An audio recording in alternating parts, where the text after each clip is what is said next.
we also have audience on site and online. For our friends from YouTube live stream. For our friends from YouTube live stream, please feel free to submit your questions along the way. Our team will present your questions in the Q&A section. I'm going to turn my to our moderator, Joy. Okay. Good morning, everyone. Oh, sorry, I forgot to take off my desk. JCCAA Young Professional Conference will now begin. I'm Joy. I'm Amy. We will be your host for the morning, the panel discussion for this morning. And during the pandemic, there were millions of people reassessing their priorities. As the reopening begins, people are evaluating their relationships to their works. So we want to take this opportunity to hear about the insider's perspective of the career change. So before we officially start the meeting, we would like to welcome the director of Tahoe Cultural Center, Yvonne, to give us a few words. I'm supposed this will be a Mandarin-only conferences. Anyway, welcome to our cultural center. 那欢迎大家好。我知道今天在多场演讲之后呢，各位会面临许多的抉择。可是您今天做的第一个抉择是正确的，因为你来到我们的 cultural center 修士顿华侨文教服务中心，欢迎各位。那我有更多的话，更多经验要跟大家分享。我希望中午的时间呢，能够跟各位做一个完整的报告。谢谢。Thank you, Yvonne. So first, we would like to introduce you to our three female speakers who will share their stories about their career pathway. So we have Ellen Tao, who is the president of the Eden Image. And we also have Robin Wang, who is the co-owner and the business owner for the very famous Blood Brothers Barbecue. If you haven't tasted it, you have to try it. And we also have our speaker online, Amy Fang, the engineering manager who is going to join us online. Amy, are you with us?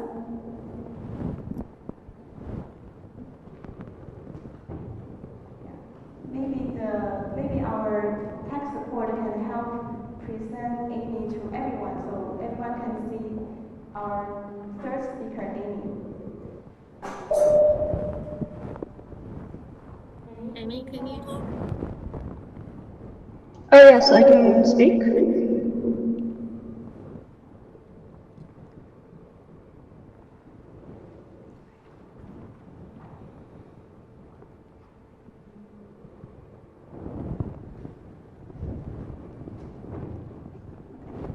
So now everyone can see Amy. Amy, please wave your hands and say hello to everybody here so we know which one is you. Amy, would you mind waving your hand to everyone? Amy, can you hear us? Not very well. Sorry. Okay. How about now? Can you hear us? Is it better? Amy, can you hear me better here? Yes.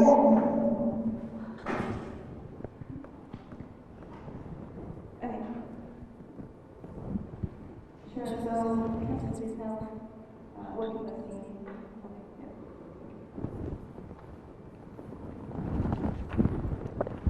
So now we're going to return to our slide deck.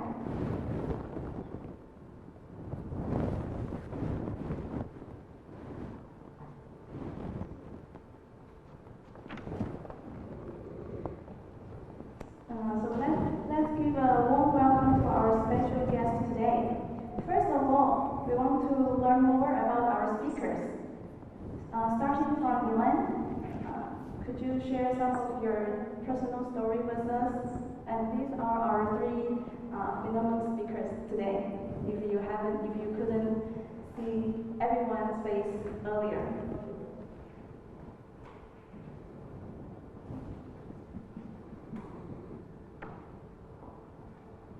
Hello, I'm Elaine. As the oldest presenter here, I guess they wanted me to start first. I actually am a piano performance major from U of H. So what I did in my future or what I'm doing now is very different than what I had done in my life. My life story is very simple. As a Taiwanese girl that came from Taiwan when I was 13, my mom or my parents just simply want me to play piano well and marry a doctor and have a happy life. I think that, I guess I wasn't smart enough, so my mom just said, go play piano and marry someone else, and then have your happy life. So I did that, but then I realized that my finger wasn't very long. I can't sit long enough. I did go to a piano degree with a scholarship and all that, but then I realized I wasn't able to do a lot of things with it. The only thing I have done at that time, I think I did wrong, was listen to my parents. So I had a little revolution. I explained to my dad at my junior year in college, and I told my father that I honestly don't think I can go well as a pianist. If I do the math, and then most of the children can only get piano lesson from 3 to 8 every day, and I won't have any weekends. And I did all the math and I explained to my dad, I said, the maximum money I can probably make in my entire life is probably going to be $60,000 a year, and that may or may not be enough for me as a big spender, because I always think I'm a princess at that time, and I do spend a lot of money. So my dad agreed that he was willing to pay some money for me to go get a business degree. I ended up with an MBA as well. So after that, just like everyone else, graduated from an MBA degree, I had nowhere to go. I did a lot of internship, and that doesn't mean anything to anybody. So I got a real estate license. I got an insurance license. I did a lot of licensing. I figured that maybe I'll get something done. And I also have a teacher certificate, just in case. I always taught piano since I was 15, and I'm still teaching today. But what I had done throughout my life, ever since I'm 16, is I always volunteered. The reason I ended up with the Eden Image is I was lucky enough when I would join Junior Chamber of Commerce when I was 19. Someone actually has seen me did a lot of work, and I said, hey Elaine, you seem like you might be able to handle something. So she had gave me the funding. She had gave me the opportunity. $10,000, 6 months later, I gave her 20% interest on top of that, and I had 20 years worth of Eden Image. I do dental lab business. From what I had done before was simply import-export to where I am today, as I'm literally doing manufacturing in the United States. So I had done a lot in my life for my company alone, and I think that it's really interesting. I had a lot of fun doing this business, a lot of journey I had gone through. Some of my friends came to visit me, and then I had shown them what I have done. Very proud during COVID, I actually moved the manufacturer from China, Taiwan, Japan to United States. So now I'm doing milling, 3D printing, and all that stuff in United States. Save a lot of shipping, and I've done a lot of new stuff. And that's what I'm very proud of. But most importantly, what I'm proud of is that throughout this time, I have done still doing a lot of volunteering. My network is still expanding as it is. And the most proud stuff I have is my children. I actually had 2 before children. My daughter right now is 23. I'm sorry she's already having someone else, but if she's available, I would have everybody come and check her out. And my son, who's working for me, and he's also doing a lot of CAD/CAM system and all that new stuff with me, and we're having a journey together to see that what other future can come give it to us. So that's my 2 cents. Thank you. Thank you, Elaine, for the beautiful talk and also showing us your beautiful kids. So next, we would like to welcome our speaker, Robin.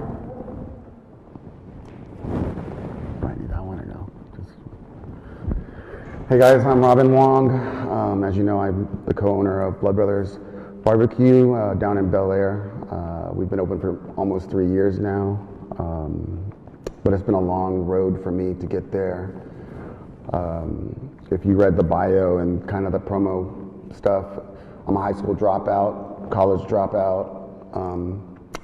You know, honestly, I have a disdain and a distrust of society and you know, and the corporate world. It was never going to be for me. I knew that as a young person. I think I was just a born rebel, you know.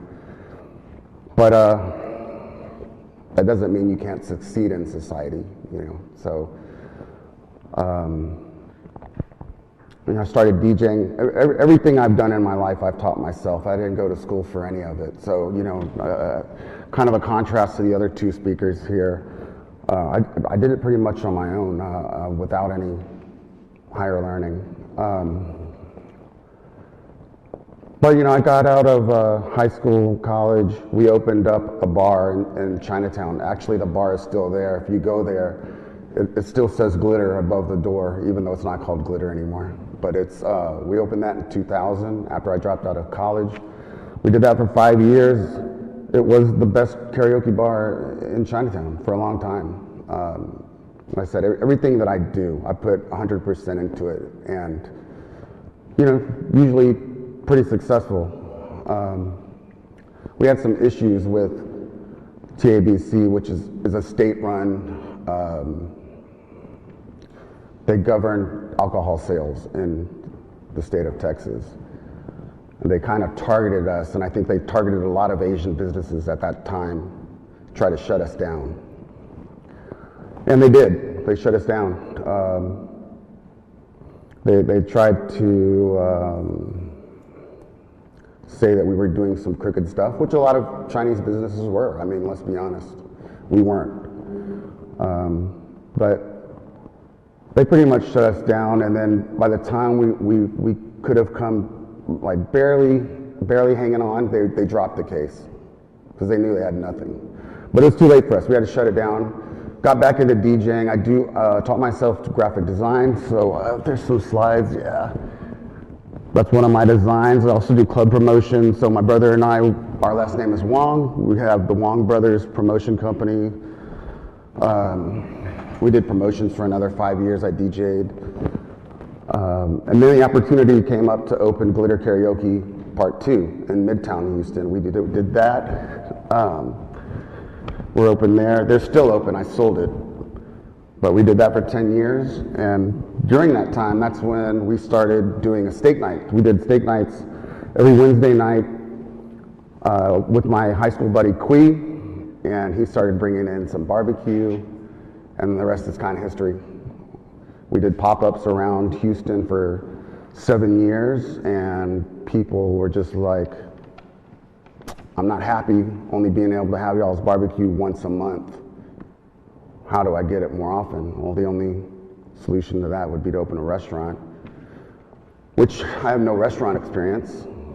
So that was a difficult decision to make. I know how to run bars. I can do that well. Restaurants are a lot more moving parts, a lot more decisions, a lot more crew. But at the end of the day, we said, you know what, we're going to take the risk. So we did. 3 years ago, we opened it in Bel Air. And I guess the rest is history. You know, Bon Appetit, Texas Monthly, New York Times, a lot of accolades. It's a Smithsonian. It's been a wild ride, a lot of fun, a lot of work. Just last week we were featured in the New York Times for top 50 restaurant in the US, and then this Monday we were top 50 barbecue from Texas Monthly. That list only comes out every 4 years. It's huge. We pretty much quadrupled our customers in a week and a half. It's been insane. So that's really about it for me. Guess we can go on to our next speaker. Thank you, Robin, for sharing your successful story. So, yeah, and we wish everyone here will be able to make it to your line to the restaurant because I am going to be a fully packed restaurant right now. Okay, so Amy, could you hear us well? So now I would like you to share your own story with us. Hi, Amy. Can you hear us? Yeah. Okay, hear you well. Okay. I guess it's my turn to present. I'm Amy. I am someone who took a pretty sort of circuitous path to where I am right now. I actually started, going to school with the intention of actually becoming a lawyer. I worked in finance for a few years right out of school, but that was a situation where I wanted to get some experience there, and this is sort of the path that I had sort of planned on for a really long time. After working in finance for a while, I actually ended up going to law school, which was ultimately one of my goals, and I really enjoyed the practice, or I guess the theory of law. I liked the things I was learning in school. But once I found myself in working for a large law firm in corporate litigation, I was pretty unhappy. I didn't like working for a large firm. It was a situation where I was working 70, 80-hour weeks. No matter sort of the prestige or pay, it didn't really feel like it was worth it to me. And I ended up doing that for 5 years and getting sort of burnt out from that type of work. And just that type of lifestyle I was leading at that point. I wasn't really seeing my friends or family. I felt like all of my time was being sort of taken up with working at a law firm. There were a number of like vacations that I ended up having to cancel because of like last minute client requests. I had some situations where I was dealing with, I think, unreasonable partners at my firm or unreasonable clients who didn't sort of understand the concept of like work-life balance. So about 5 years ago, I basically just sort of left my job. I was fortunate enough to, be in law school or law practice long enough to pay off some student loans, get some savings. And what I did was I went and traveled for a while. I went to Europe for about a month. I lived in Portugal for a while, and then I ended up doing a pretty big like road trip in the United States to go see national parks and go hiking. And then afterwards, I decided to go to a coding boot camp in New York in 2016. So a few years ago, these coding boot camps started rising up because of the demand for software engineers in so many places, because all of these startups, all of these like tech companies just need so many people to just like build things for them.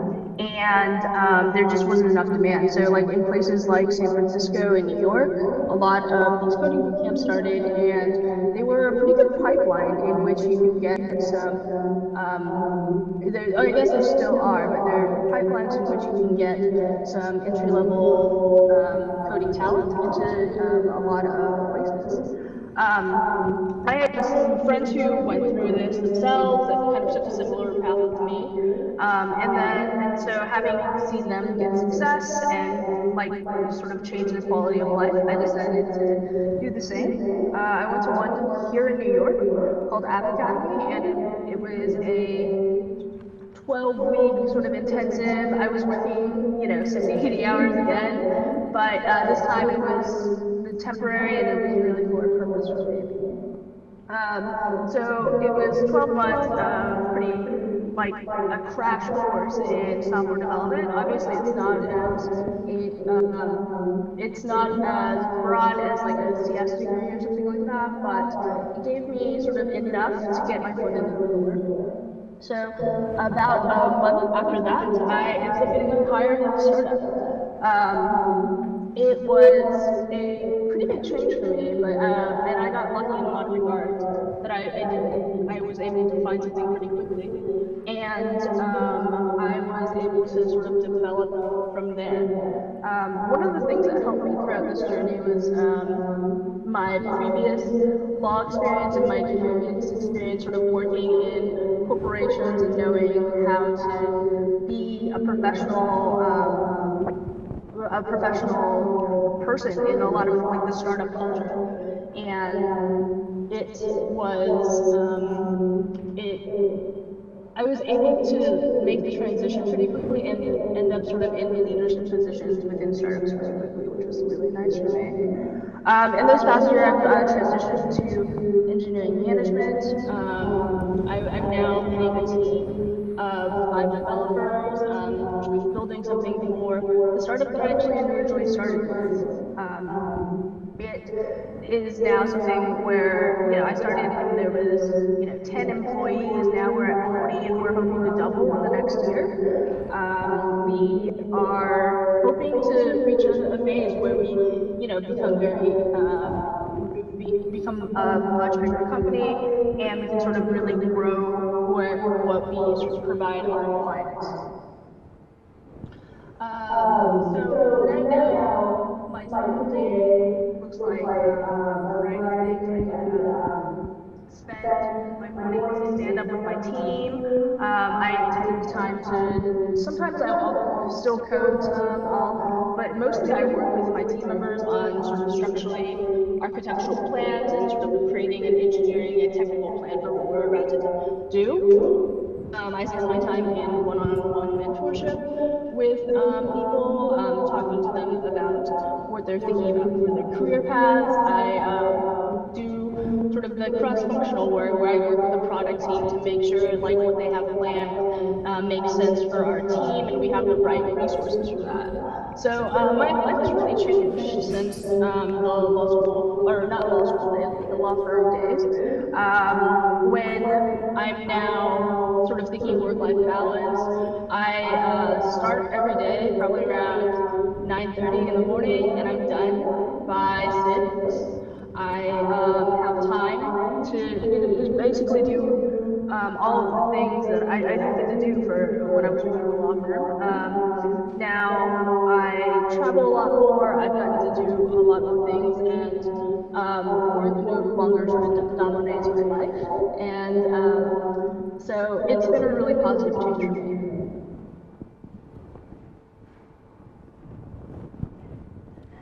Amy, thank you for joining us from the East Coast and sharing your story. That's quite a journey because you transitioned from finance, law to engineering, and I believe that covers every audience here on site and online. Today, we are going to dive everyone into more questions. Yes. So next, we'd like to know how you started your journey.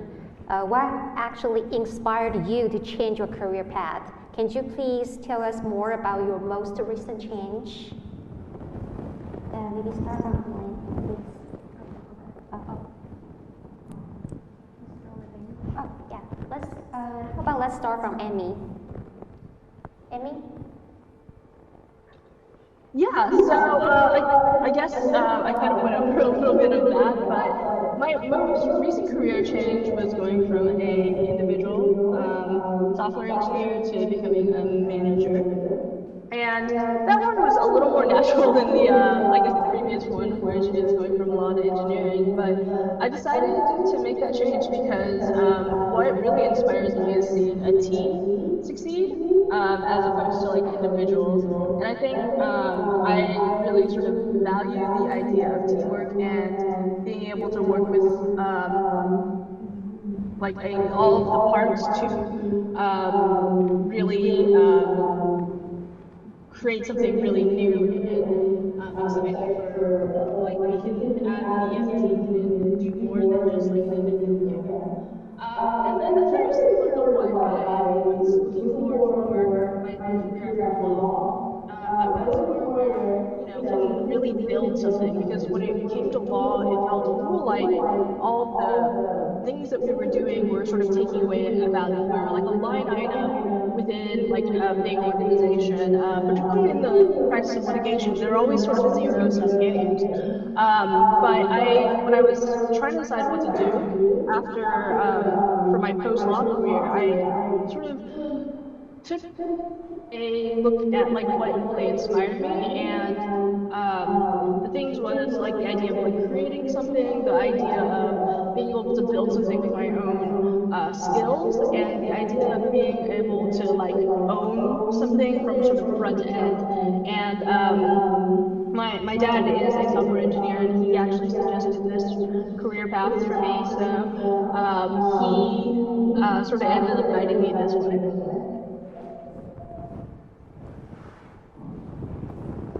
Thank you, Amy, for sharing. So how about starting from, Robin, would you like to share about the most recent change? There wasn't really anything that inspired me. It was kind of what I felt from the world. So I pretty much in my life have tried to follow what makes me happy the most in my life. School didn't make me happy, so I quit. College didn't make me happy, so I quit. Music makes me happy, so I started DJing. Being creative, graphic design made me happy, so I stuck with that. But what happened was I got married and had a kid, and sometimes those things can shape what you decided to do with your future. My wife didn't like me in the nightclubs till 4 in the morning, DJing, of course. I have a newborn baby at home, so she said, I want you to do something else. Okay, so let's do something else. Opened my own bar again, which I thought would pay better and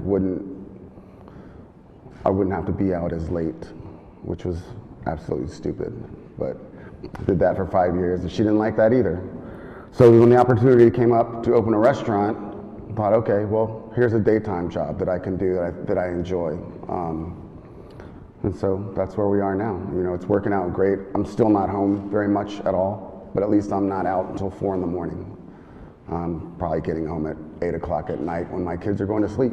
So don't really get to see them very much. So, you know, but that's a big sacrifice that you make to be successful, I guess. And hopefully I'll only have to do that another year or so, and I'll have a normal life like everyone else. Be able to take vacations and yeah, sometimes, you know. But yeah, so that's it. I mean, for me, like I said, it's not really an inspiration. I follow whatever I feel like the world is telling me to do, but I try to find something that makes me happy, and you know, making other people makes me happy. Making other people happy makes me happy, you know, and what better way to make people happy than through food, through their stomachs, you know, and I think that's what we've been able to be successful at doing at the restaurant, is to showcase the diversity of cultures in Houston, flavors that I grew up eating at home, you know, Asian flavors, and sharing that with the rest of the world. And I think that makes me happy. So, you know, that's kind of my inspiration. It's just following my happiness. Thank you so much, Robin. Yilin, would you please share? Okay, so I'm just going to tell the truth. What inspired me is, like everyone else, I'm just money hungry. I want a lot of money. So I decided that I want to do something that can make me a lot of money. So I had tried everything. And then just like Robin, I think children actually cost a lot of money as well. See, it's back to money again. So I decided I need to do something steady, also that I can maintain myself in the business. When I started Eden Image, I had to explore and to find my customers. The reason I decided to do the dental business is that I was driving around and I realized every shopping center has a dentist. So I figured that, okay, well, I have enough customer if I actually go around. Then I tried to diagnose what's going on in my industry. Then I realized that in this industry, most people is mom and pop store. It's a very small lab business. They might have 2 or 3 workers in there. The maximum production they can do is probably 10 a week, and that doesn't make sense. So we Chinese import-export business, understanding how to make it into that labor over in Asia was a lot cheaper at that time. And then we're able to do JIT, which I have learned back in my business with Mitsui. And then we figure out how to get this done right. At that time, I have 700 people in Shenzhen working for me. And we were able to expand all the way out to the whole United States, the 52 states that we have. Now the lab business in China is on its own, and then it's expanded worldwide. What we have done, the second thing I think inspired me is curiosity. 4 years ago, when Donald Trump told everybody that it has to be made in USA, it kind of dawned on me and said, if I'm spending over $500,000 with FedEx every year, why don't I just save the money and just build my own business here?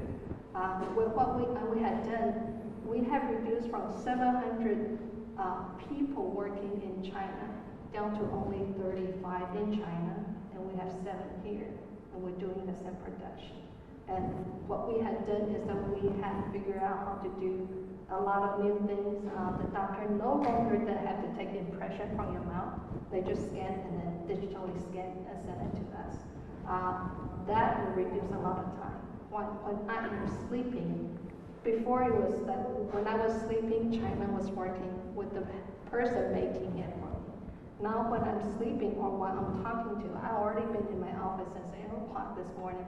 I have my phone machine running. So by the time I go harvest at about 2 o'clock, I already have few things made. So anytime I'm not here, I'm not in my office, or anytime I'm sleeping, the machine is making for us. And that's what we have calculated and figured out how to do. And that's kind of fun. So we went from an industry that's manually labor intensive to where we are today. Was a lot of fun. It was a big journey for me. But it was really interesting to what we can do. And I'm sure in the future there's a lot more fun thing for me to buy a lot more toys for me to play. And that inspires me a lot. So. Thank you so much for sharing. Yeah, I think the common thing was the family. I heard from all 3 of you, like Amy had Amy's dad is an engineer, so she was definitely have the influence from him. And Robin, like happy wife, happy life. I think that's the golden. That's the hope. That's the hope. And then like you find something that make yourself happy and make others happy, which is the food. Especially during the pandemic, everybody's boring and just want to eat more. And Eileen, yeah, like the money hungry, family curiosity, those are really interesting points. Thank you so much for sharing. Okay. And we know along this journey there are a lot of transitions in their career change, but these not only involve changes, but also a lot of uncertainties. So in that sense, I would like every speaker to share their biggest challenges along the way and how did you prepare for this change. I'll give you 3 seconds to think about it, because maybe you already overcome it, so it takes a little bit seconds to dig it out. Yeah. At the same time, you can also think about along your journey what is the most rewarding moments. Yeah. And you can share either of these cases. Yeah. Let's start with Ellen. Okay, biggest challenge, I think that there's a Chinese wording that 树大招风, and I think that a lot of time that was what I had to work throughout the time. Just like barbecue, he had put his pizzazz in it and people like it a lot, and then there will be a lot of people coming and a lot of business come. With my business was about the same. I was able to use the cheaper labor to make the product cheaper, but the product's still pretty good to where I am today. So I always get a lot of lawsuits either from overseas, here, and all that, and I don't understand what those laws are about. So for the past 15 years, I have learned a lot of law, understand a lot of stuff. So far, I haven't lost any lawsuit because their nonsense just doesn't make sense. But But I think that was one of the hardest things I had to overcome. During COVID, I had a staff who worked for me for 15 years, literally took my business, half of my business away. That was very difficult to go through. It wasn't the money, it wasn't the business, because business came back already. It's not that big of a deal. But the hardest part is that someone you trust forever just kind of take that away from you, and that was very difficult for me. So I become having an employee dilemma right now. Everybody that interview work for me, I always wonder, well, would that person be the next person take my business away? I have confidence in myself in business, but personality part, that was the hardest thing that I have to go through right now, and I'm still coping through it. But I'm sure that I am not really worried about people taking my business away, but I'd rather have them come to me and say, can we work together and make the business bigger? And I think that was something I would rather have them learn from me instead of stealing stuff. And that was something I was kind of saddened about, but I know someday that maybe I can kind of persuade them to understand that, it takes a lot of people to make a business big, and we can make a lot of 3 days a week, every week. But they eat something different every day. So that's a way to kind of keep the business going. Sourcing stuff has been extremely difficult. If any of you guys, if any of you guys have a business or work in a business where you have difficulty getting stuff because it's just not in stock anywhere, or things are priced 40% higher than what they were before. I mean, these are all things that affect our business, and we're dealing with less customers coming in but spending more on the same products. So it's hard for businesses to stay afloat. So having to adjust for all of that and still come out okay. Things are going back to normal now, obviously. Took a lot of work. I have the same issues with people and personalities, trust, and as an entrepreneur, you'll go through that as well. It's hard to find good people, trustworthy people, loyal people. You have to really learn how to judge characters. I try to tell my employees, I think of myself as the best way that I've learned how to become a good manager and kind of leader for my people is to think of myself as like a coach for a sports team. And I think of my employees as players. So I don't want any bench warmers on my team. I don't want any practice squad guys. I want all-stars on my team. And if you can't find an all-star, then you need a role player. So I don't know if any of that it might make sense to some of you guys, but an all-star is obviously the best of the best. A role player is something like, okay, if you're playing basketball, maybe you're not a good shooter, but you play really great defense. Well, you're still a key part of that team. So that's what I look for in staff, is what are you really good at? Are you better at this than someone I already have, but not so good at that? Okay, I can still use you. So that's kind of a big challenge is management. Right now, like I said, just sourcing things. I can't even get styrofoam cups. Gloves that cost me $50 now cost $150. So we're coming out of COVID, and it's getting better, but yeah, it's still not all the way there. So that's the biggest challenge for me.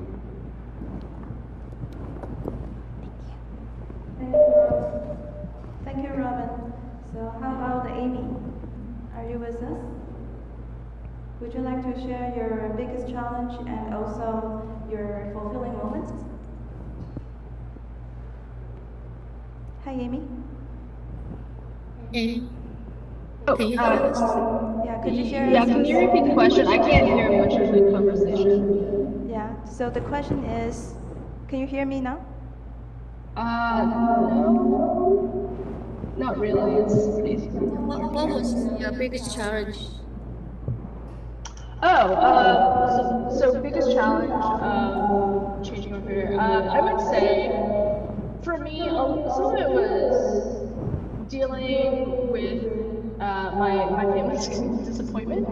I think my parents are pretty proud that I ended up being a lawyer at a pretty big firm, and we're based in Dallas, and that's where I ended up at the firm. So there was a little bit of like disappointment on their end with regards to me deciding to quit this really lucrative job and wanting to move away from where they are. I also am pretty lucky though. My parents are also very reasonable, and once I sort of talked to them about the things that were making me unhappy at work and why I was making the switch, and I was able to give them some sort of assurances that I had some savings, I had a plan, it wasn't a complete lark. They were a little more on board. And I guess for me, there's also sort of the challenge of me losing that, all the things that I had worked really hard for. Like law school was a really big challenge, getting a big law job was a really big challenge, and I can't say I didn't like the prestige of having these things, but I ended up having to sort of weigh all of this against sort of my personal happiness and my fulfillment, and eventually things were bad enough where I felt like I had to pull the trigger. So it's always sort of the biggest challenge making that first leap too, to sort of go without a net, to be sort of embracing the uncertainty of it, and it takes, for me, it took a little bit of time. It was, how much savings do I need? How much do I have to prepare? How much, how do I feel about my work? Maybe it's a little better these days, and maybe it's not. So it's finally getting myself into a position where I can take that leap and feel good about it. Thank you, Amy. I hope you can hear me. But in addition to your challenges, which you just mentioned, you already mentioned a little bit of your happiness along the way, but could you share us with your biggest fulfillment? Amy, what is your biggest fulfillment? So my biggest fulfillment is, I guess I'm very happy with where I am right now. I don't know if I could have said that 5 years ago. So for me, my biggest fulfillment is finding sort of a work-life balance and finding a career that I really am getting excited about. So I wouldn't say there was one particular moment, but it's going from a place where I couldn't take vacation, or I was worried about all of my vacation being sort of not taken away, but having to get canceled, to a place where now I know I'm at a company which values work-life balance, values sort of employee mental health. My boss encourages me to take time off. I think ever since I started this job, I guess before the pandemic, I was essentially getting to a point where I was able to travel for 4 weeks out of the year and really sort of do all these things that I've always wanted to do. And now that I'm working as a manager, I'm also trying to get this fulfillment for all of my direct reports, and being able to sort of influence this company to keep this emphasis on employee well-being while we grow. And so I'm my quality of life has really improved. I now have time for friends and family. I have now time for travel. I have time for my interests outside of work. And being able to find that and then hopefully spread it to people in this company, and to spread the idea that your career doesn't have to be all-encompassing is my goal now. Thank you, Amy. Yeah, I believe sense of achievement definitely will be fulfilling. And on site, our speakers, Elaine and Robin, would you like to share your moment? Although I can kind of guess what Robin would like to share, it will be I don't think it will be your top 50 ranking of your barbecue, but your happier life.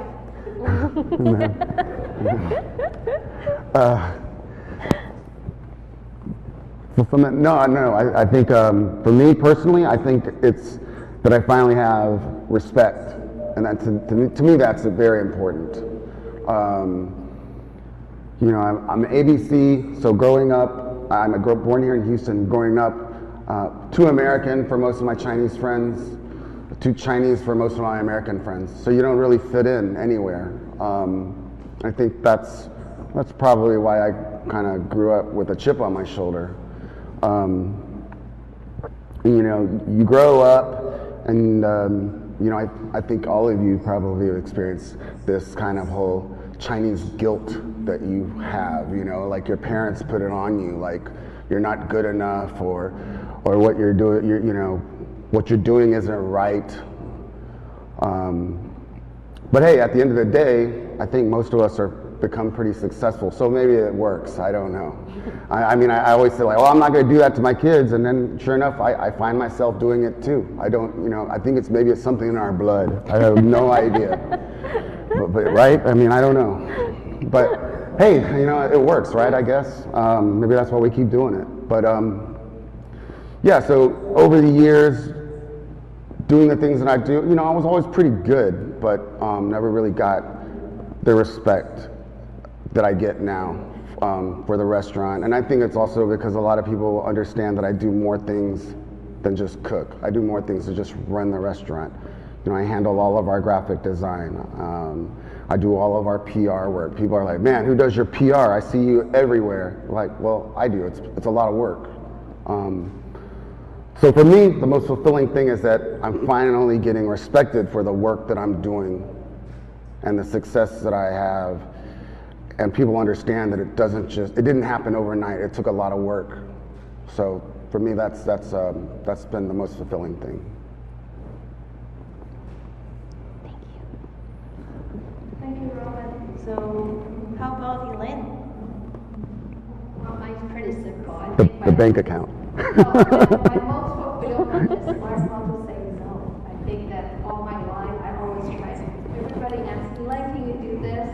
Even for this, Annie asked me and I say yes. But I finally learned how to say no and learn how to control my life.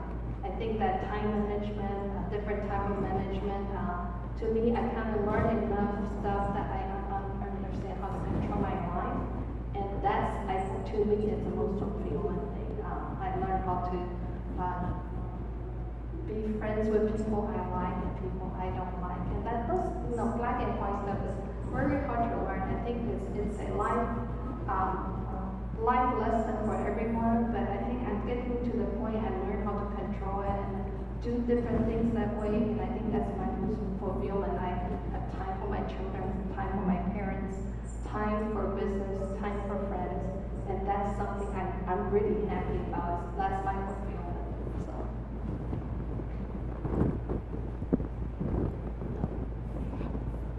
Thank you so much for sharing. Yeah, I heard about like you learn to say no, like better control your life, and have more time with the families.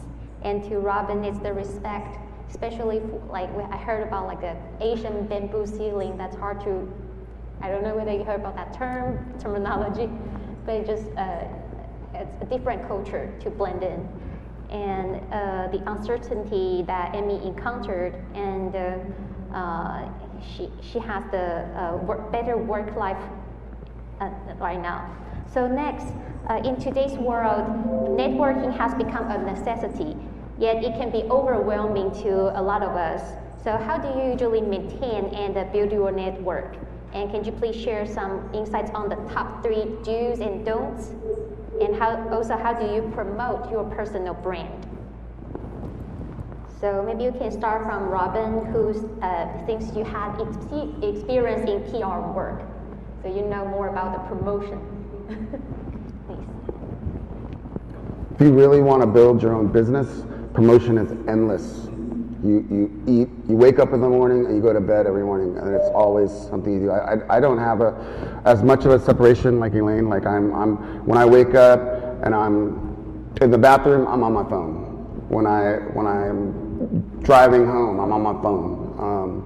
It's constant. If someone posts a picture about our restaurant on social media, I immediately respond, thank you. Every single one. It's important to me that my customers feel like we appreciate them.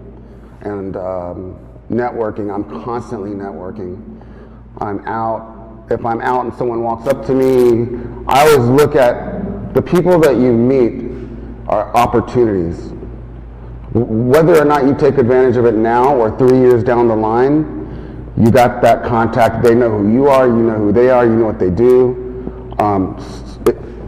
Like I said, I try to pay attention to what the world tells me.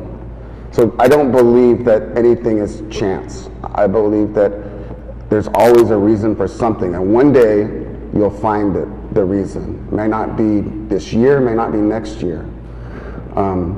So like I said, for me, networking, it's constant. It's every minute that I'm awake. I'm constantly networking. You know, I've posted a couple things since I've been here. It's constant for me. You know, that's all I do. Think about how to make my business better, how to network with people. I do try to turn my phone off when I'm having dinner with my family, but other than that, it's always on and it's always going. So probably not ideal for anyone. Anything that I tell you guys, you take it on your own. I don't do things in a standard way at all. But if you want to be successful, it takes work, you know, period.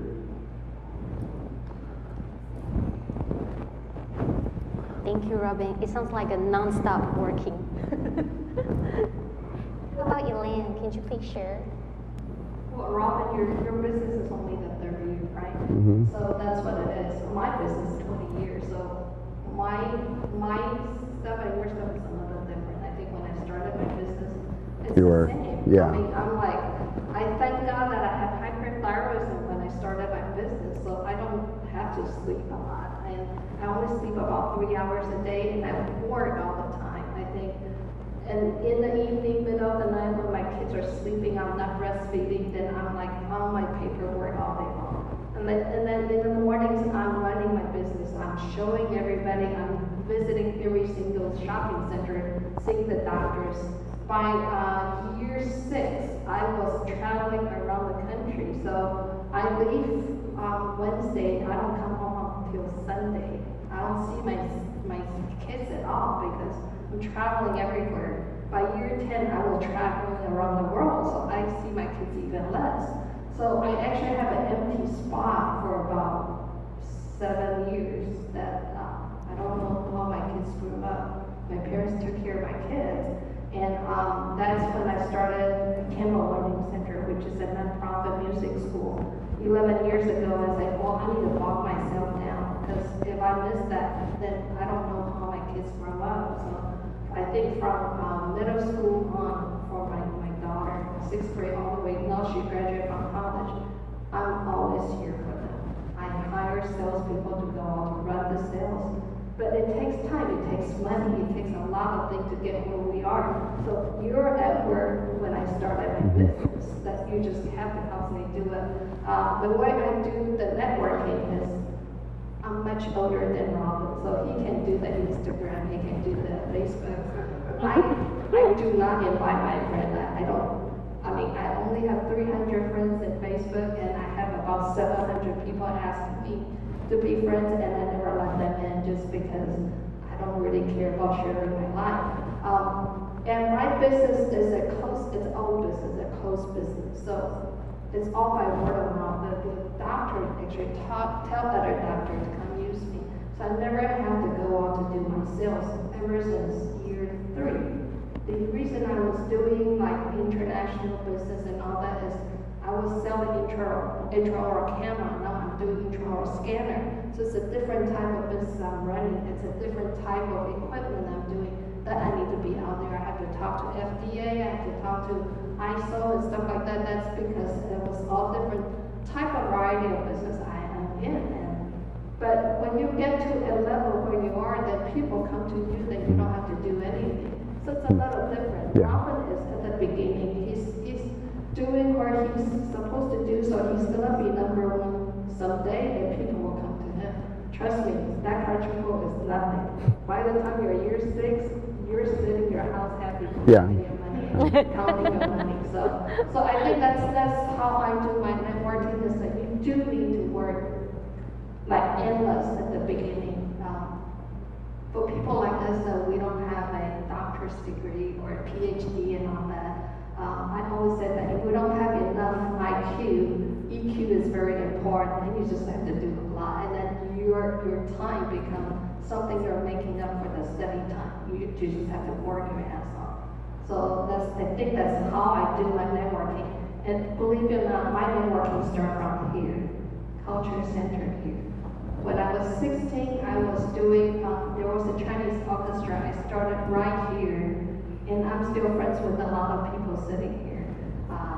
And I think that what we do is that you always give people a smiling face, and always try to be a sponge, absorb everything. Good and bad, you need to understand everything. Why people are bad, why people are good. And then what's good for yourself. You learn a lot, you spend your time, devote your time to volunteering. The best thing is when you volunteer, you do something, if it's wrong, you didn't get paid, so they can't say anything about it. You can do a lot of stuff to learn how to manage things better, how to lead a group better, how to do a lot of things, how to be a team member and all that. So this is very important as volunteer. Now we're volunteering different type of stuff, internationally and all that. You can't get where I'm in until you start from the beginning. Your neighborhood, your group, and your people are the one that can start you to be a better person later. So I believe that starting from here is very important. We have a beautiful culture center, and there's a lot of things you can do.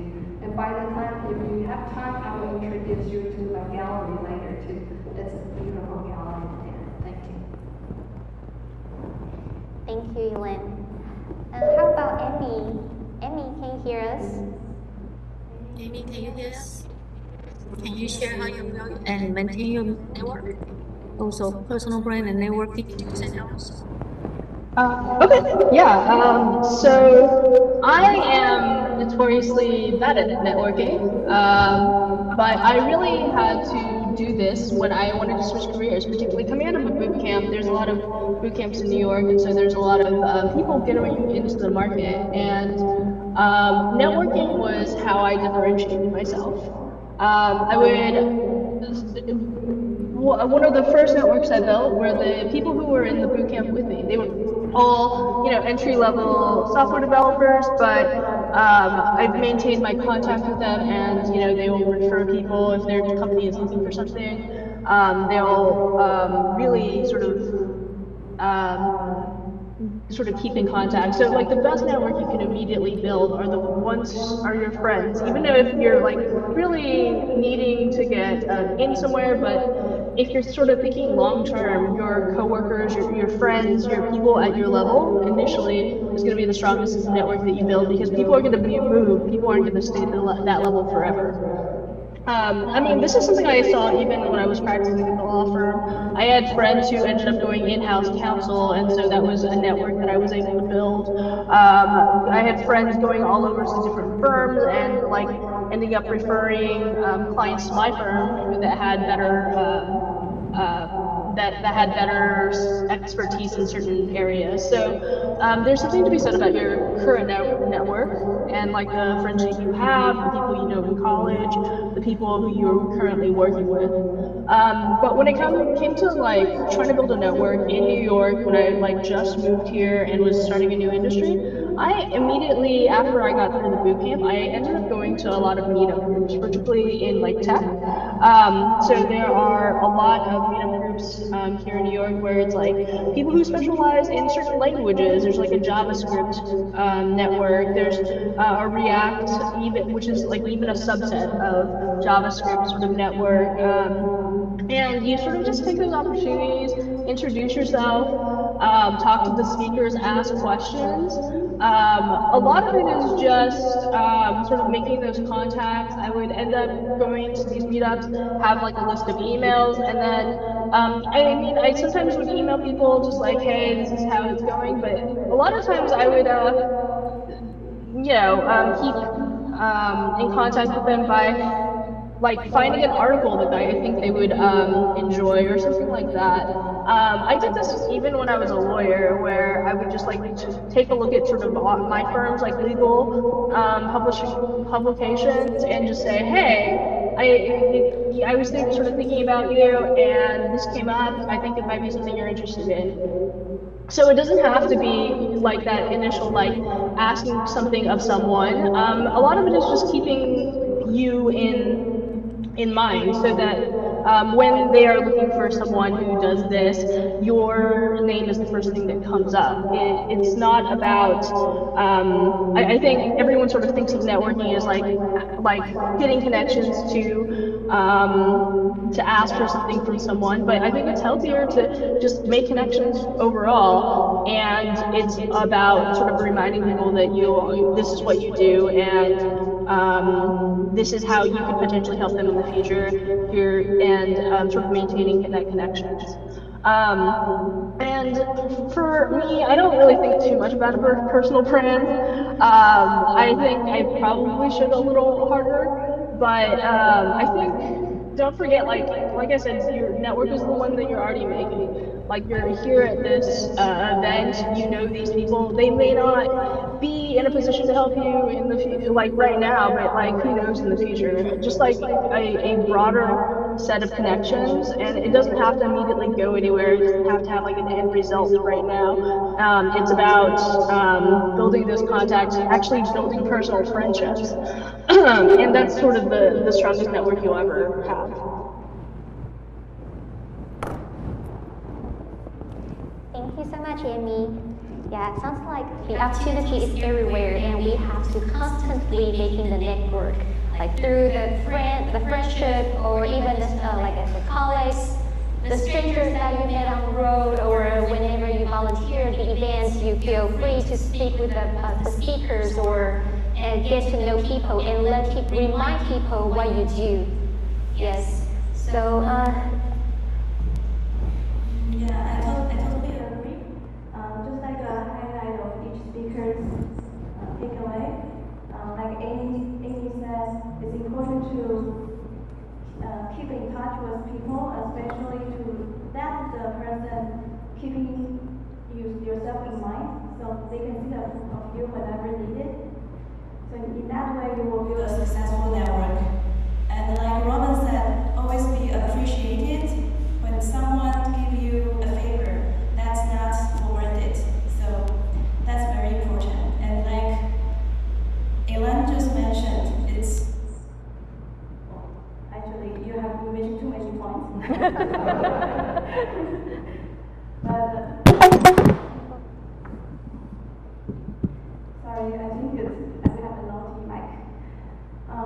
So like Elaine mentioned, it's actually important to keep yourself in like by word of mouth, and also volunteering. That is very important, because by volunteering, you're not going to you didn't get paid, so you are not necessary to be responsible for your work. Although you need to do some quality work, so people will keep yourself in mind. And next, we will move on with something more important, which is mentorship. Because during the network, one important thing is to make friendship, but the other important thing is we honestly want people who can be our sponsors or our mentors whenever we really need it. So I would like every speaker to comment on how you value the mentorship in your career journey, and did you have a mentor which you would like to identify and appreciate? Let's start with Elaine. Well, I definitely have a mentor. Was a 师傅. Actually gave me my life. She gave me the opportunity when she was president and Junior Chamber of Commerce. I was the secretary, so I was 19 at that time. Throughout my time, I didn't start my So she actually keep an eye on me for 10 years. Whether what I was doing, not doing, and all that, I was doing a lot of work. I was able to manage a lot of different events that she threw at me. So by the time I was 30, she said, you can't just sit at home and have kids. That's just not you. So she decided to give me, she said, how much money do you need to start a business? I have an opportunity here, but I don't know, I can't do this, but I would like you to try it. So that's what I did. I said, and I wrote a business proposal, of course, a business plan, all that. And I gave it to her, and I said, I probably need only $10,000. She said, okay, I'll give you $10,000. I'll take 50% of the business, and then you start. You do all the work. So 6 months later, I realized, this business can make some money. And I don't want her to be in my business anymore. So I said, can I give you 20% interest, and I give you all the money back, and I'll buy all the share backs? Of course, no problem. So that's what happened in that 20 years ago. What I have done now is I did the same thing. I usually will start some business with my staff, and then I will say, hey, I don't have time to manage it anymore. You take it. So this is what I have done a lot, and that's because she taught me that you see someone special, someone around you is able to work hard. Give them opportunity, give them a chance. I sponsor a couple of my teachers in school for their status as well, because visa is always important for them. But I always wanted to see if they can do better than that, and then I give them that kind of opportunity because someone gave me opportunity before. Mentorship is very important in your life. If you find someone that you think is valuable and that can teach you something, stay with them, focus with them. Tell them how you feel. Don't tell them some fake story that people want to hear. Tell them from the bottom of your heart. What do you need? What do you think? Sometimes I give you one sentence, or maybe just one word, will wake you up, and then you'll say, that's it, that's what I need to do in my life, and that's my job. So that's my mentorship. But thank you for Mei, and she's still my mentor and my idol. So. How about Robin? I believe you need a lot of sponsors along the way. Yeah, I totally agree with what Elaine said. Throughout your life, you meet people that can help you or that do want to help you. And for me, I've never been afraid to ask questions, and you shouldn't either. If there is someone that can show you something or teach you something, take advantage of it. Real life lessons mean more than anything you'll read in a book most of the time. So learning from these people that have gone through it and having the access to them and to ask questions and learn from them is an amazing thing. I don't really have any one mentor that mentored me. I have a lot of mentors because I ask a lot of questions. So I've been lucky throughout my life. When I had the karaoke bar, we had chefs come in and cook every week. Chefs that cooked all kinds of different things, and I would taste something. What is that? How did you do that? I never went to culinary school, but I learned from amazing chefs all around Houston just by asking questions. So yeah, you should definitely take advantage of those situations and those people around you in your life. And just like Elaine said too, at some point when you've reached a point that you can give back, you should. You really should. We've kind of started to get to that point. So one of the things that we do right now is we do blood drives. Blood Brothers Barbecue, give some blood. So we do that about once every couple of months. We have the Gulf Coast Blood Center come by and we do blood drives. I've been watching some television shows with some chefs and some of the amazing work that they were doing. So Roy Choi is a guy that I really admire. He's doing a lot of stuff for his city out in LA, a lot of the poorer neighborhoods. Not that I grew up in a very poor neighborhood, I grew up in A-Leaf, but one of the things I want to do eventually is to offer a scholarship to an A-Leaf graduate to go to U of H. One of my exes, her aunt is Sylvia Wolf. Sylvia Wolf is one of the founders of the Wolf Foundation, the Wolf Center for Entrepreneurship at U of H. So I contacted her about the scholarship idea, and she loved it, but she asked me to become a mentor for some of the kids at the Wolf Center. So I may do that next semester. I've been talking to them a lot about it. At first I thought, well, I can't do that. I don't know anything. I have nothing to offer. I'm not a college grad or anything, but I've got a ton of experience. And I think that's why they wanted me to do it.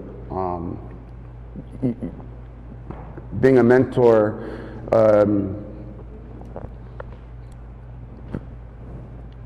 you have different kinds of mentors. Obviously,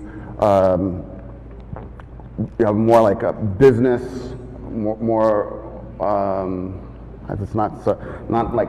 So I'm service industry, so that's what I know. I would probably wouldn't do well in your environment. Like I'm not a suit and tie guy. I don't shave every day. Today I didn't even brush my hair today. So I'm just not that world is not for me. But I can teach you a lot about the service industry. So that's kind of also the same thing as knowing your worth and knowing what you're good at and knowing what you have to offer. So definitely when you get to a point, it's important to give back, because people, in order for you to have success, people had to give it to you. So, like I said, everything has to be in balance. You've got to give some of that back. Thank you for the words. First, if there is a blood drive for Blood Brothers Barbecue, definitely make sure you notify us. Everyone here will be happy to go. And second, as a speaker today, both you and Elaine already been here as our mentor, because you are sharing your experience to us, and we really appreciate that. And I think Amy online would like to share. Hi Amy, could you hear me? Would you like to share your mentorship experience with us? Amy, you hear us well? Sorry, can you repeat the question? Yeah, the mentorship. Oh yeah, so this is again a do as I say, not as I do situation, because I don't think I'm particularly good at identifying mentors, but I think the key to that is, again, it's similar with the networking. It doesn't have to be formal. It doesn't have to be immediately sort of a mentor relationship, but it's about sort of building relationships in my mind. So I've had the opportunity to see people who are in positions that I think I want to be in, and I have reached out to them and said, hey, can I buy you some coffee and let's talk about this? I think I think there are individuals who sort of take the mentor role very seriously, in that they do have a limited amount of mentees that they'll take and things like that. But for a lot of people, I think it's they don't really sort of think in terms of formal mentorship, but they'll always be available if you're looking for something, looking for advice. And you want to make this sort of a reciprocal relationship in which, maybe you're getting advice, and then hopefully they're getting some kind of value, some people just maybe enjoy your company, or, you're really truly building a friendship. You're interested in their lives and you want to see them grow and sort of things like that. So again, I think this is just about it's just a different form of networking with a particular goal in mind.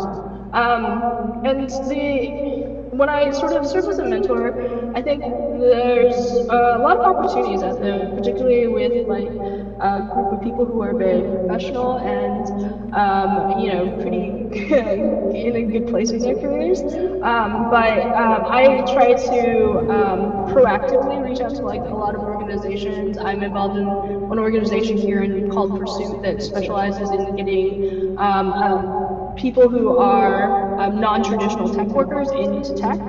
And I think we should sort of take the opportunity to really be proactive about this and sort of pass it on, because in a lot of ways, I think a lot of us are very fortunate, and I think our experiences and our guidance is very beneficial. And so I'm always open if people reach out looking for advice. I'm always open to getting coffee or getting drinks, and or doing a quick chat. But I think for like my direct reports where it's a little more formal, I do have like a set of like, hey, like, where do you want to go in your career and how can I help you get there? Discussions.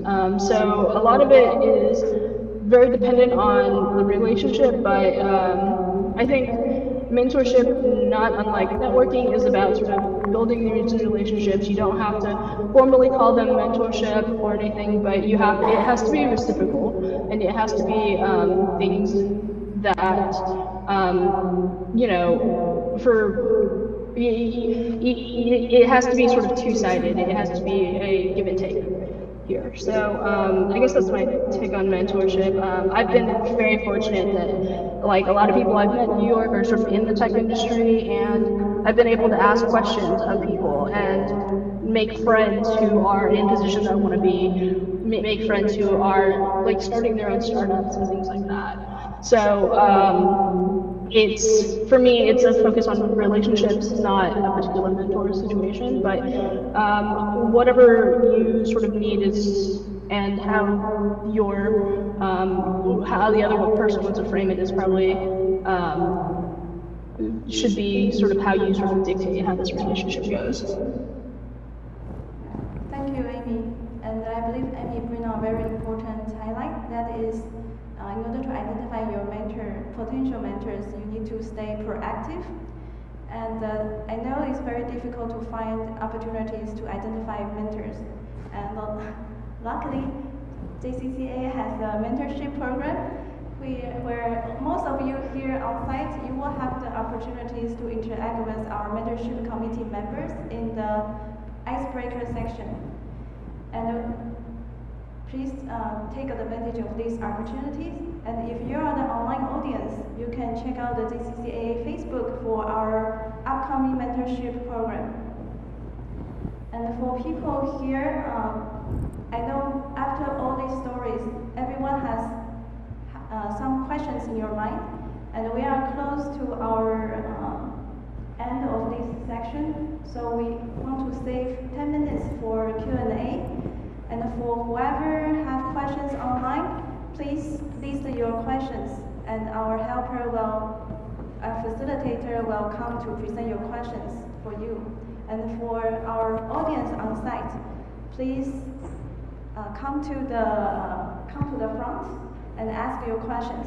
So to encourage people asking questions, if everyone has seen the banana on my neck, that will be your giveaway to encourage your question. And in Texas, bandana is something you must have, especially to prepare for your attendance next February for the rodeo. Yes. Yes. Let's go. Okay, so if anyone who has questions, please move forward to get in line.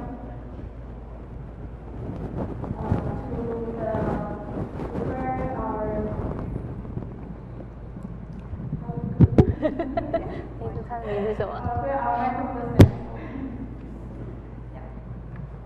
also you can raise your hand and ask questions so we can repeat for you. Yeah, it would be great if you can just ask questions in English so we don't have to translate it then.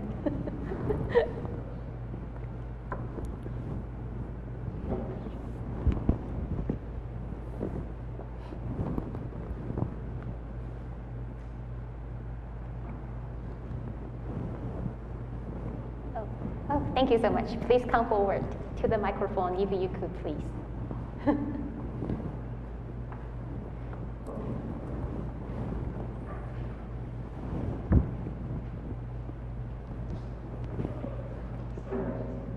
Yeah, can you please tell us your name? Hi, I'm Patrick. Actually, I just have a very simple question. I mean, somehow I also have a dream, but we always feel like confused sometimes. We're not sure whether this is what we want or is this our truly goal for our life. So how do you determine that? Thank you. Thank you so much. That's a great question. So how do we determine this is the time to go for the goal? Yeah. Any idea, Elin? Yes. Are you hungry enough? Oh. Do you need the money? What? Then you earn a lot of money. What's driving you, right? Exactly. Yeah. Sounds like if you have a baby, you need money. Yeah, so kind of what Elaine was saying. So what's driving you? Is it driving you strong enough to take a chance? Yeah. So I think it's very important. One thing is that you need to have your own list, your pros and cons. What are you good at? What are you bad at? Doesn't mean that when you're bad at, you just don't do it. How do you get it better to the pro side, right? And then secondly, the opportunity that you have. How long would it take you to get there? That's another thing that you need to figure out. How much do you believe in yourself? Exactly.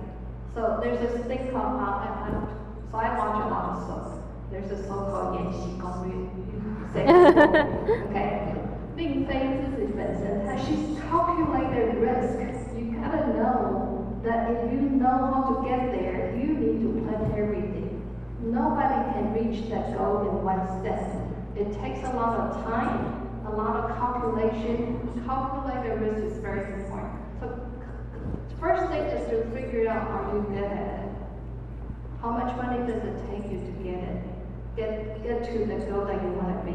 How long will it take you to get there? Once you figure all this out, and then ask yourself, am I ready? Do I have the guts to start? And then you can start. It could be anything. It's not like, am I ready to do it? If you are asking that question, you are not ready. Then you have to figure out when are you going to be ready for it. So thank you. You earned 1 banana. Please pick the favorite of your choice when you look out. So for the rest of you, if you come up with any question, please feel free to raise your hand and we can give you the mic to ask questions. And for the friends online, does our facilitator get any questions? I think. Okay. So I heard one question. So that is, I think people are curious about the networking section. We put on the slides about the do's and don'ts, but not many was mentioned earlier about what don't need to be done, or better not to be done when you build your network. So maybe. Me personally, don't get into politics. Don't ever talk politics, ever. That's my personal thing. I don't in person talk about politics. I don't talk politics online. I don't invite debate online and social media. If someone doesn't like your product, that's fine. I'm not going to argue with you online to where someone can look at it later and say, "Whoa, he's a real asshole." You know, no, I just ignore it. You know, it's okay for people to criticize you. Not everybody's going to like you. That's fine. You don't have to say anything back to them, you know. Thank you, Robin. Does Elaine has it? You agree? Yeah, I agree totally.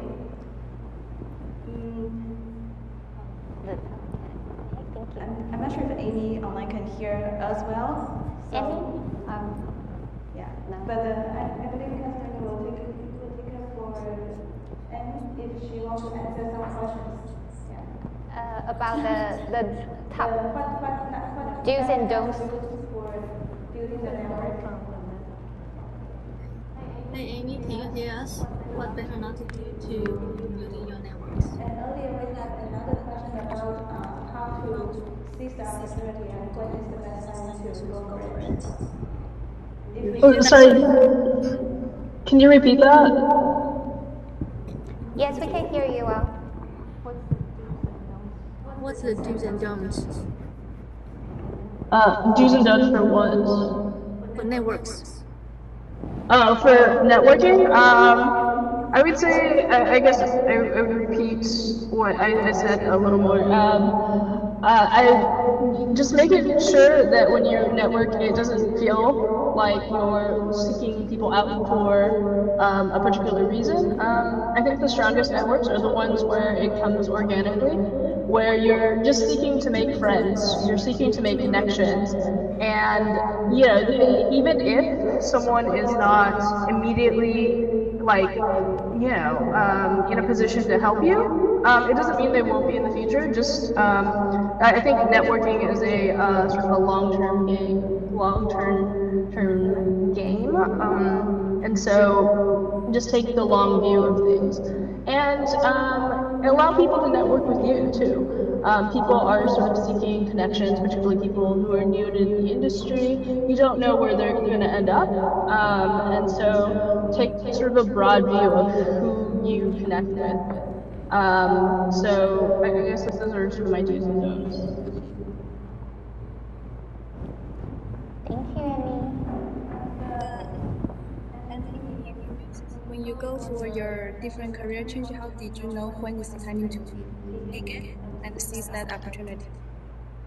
Yeah, I think for me it was a pretty planned change.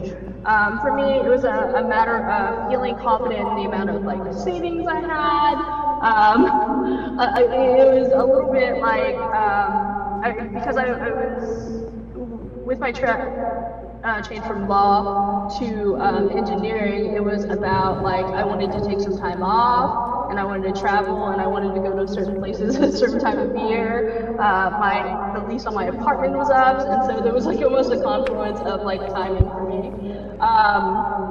So it was a matter of like, I sort of planned everything out for a while, and I knew these things were coming, and so for me it was pretty much like going through a calendar, figuring out what I wanted to do immediately, what I wanted to do sort of in the long term, what externalities of my life, like my lease running out, like the wrapping up of the case that I was on for my law firm. So it was just timing a lot of it for me. And a lot of it was also like when I first started to make these moves to plan everything out, was it a matter of like, have I reached a point where any kind of benefit for this job, whether it's salary or whether it's like sort of external like value, has been outweighed by the bad parts, where it's like the hours, the not being able to see my family enough, not being able to see my friends enough part, and it was a point where I had to, take a step back, assess where everything was going, and then start planning to leave. Thank you, Amy. So I think we only have time for one last question. So is there any question here? Please raise your hand, and this will be your last opportunity to interact. Thank you. Please come forward.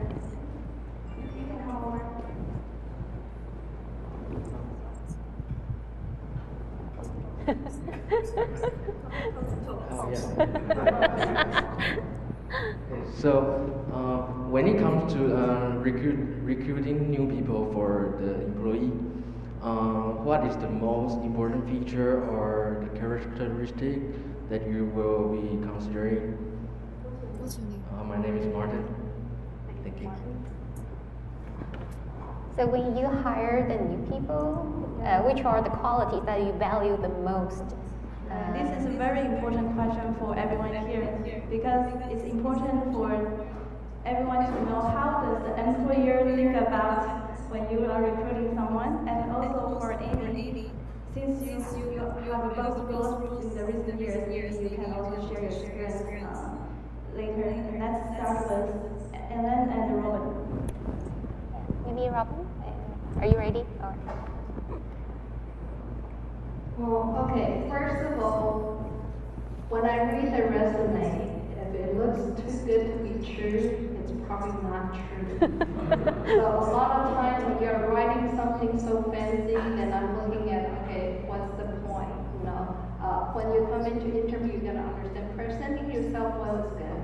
I really don't hear people wearing tie. Look at me, I don't even wear makeup. But then when people come into interview, presenting yourself plain well, that's good enough.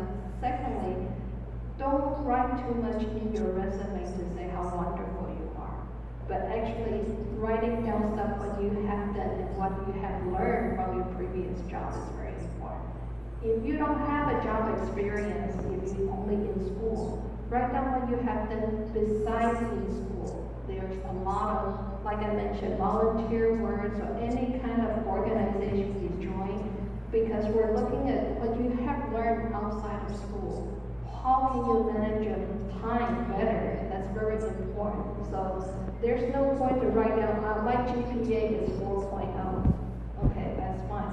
But then you have 3 years of gapping of not working. What did you do for 3 years?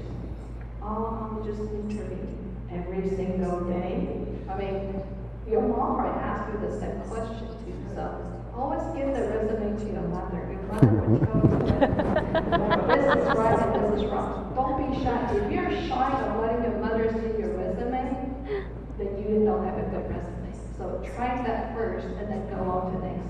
So I'm looking at people that can do teamwork, actually humble, and understand how to work together with people. So that's what interview people will look into, because if you're looking into a big organization, they're not looking for the 4.0. Maybe in software company, I don't know, but in my company, I'm looking for someone who can work with everyone else as well. Robin, would you like to share, please? That's a really tough question. It's a good question. I agree with everything Elaine said. I think a lot of it for me is like, sometimes intelligence is overrated in my business. You don't want people to overthink things. You want people to follow directions and do the job well. So for me, it's less about intelligence and more about organizational skills. I go for a feeling. I wouldn't hire me, let me tell you that. I don't, if a guy was sitting in front of me and I was interviewing me, I'm like, no, I don't want this guy. I want someone that has good, positive energy. We work in a very tight-knit environment in the kitchen, and we're very tight with our crew. So I want to make sure that this person can get along with my guys, because I'm not firing my guys. They've been with me. You know, that's my team, that's my family. So I got to make sure, can you fit in with my family? So you might be overqualified, you might be amazing, but not have a sense of humor. Well, you're not going to work with my people. You know, if you can't take sarcasm or a bad joke, you're not going to fit in with my people. You know, so that's really what I look for.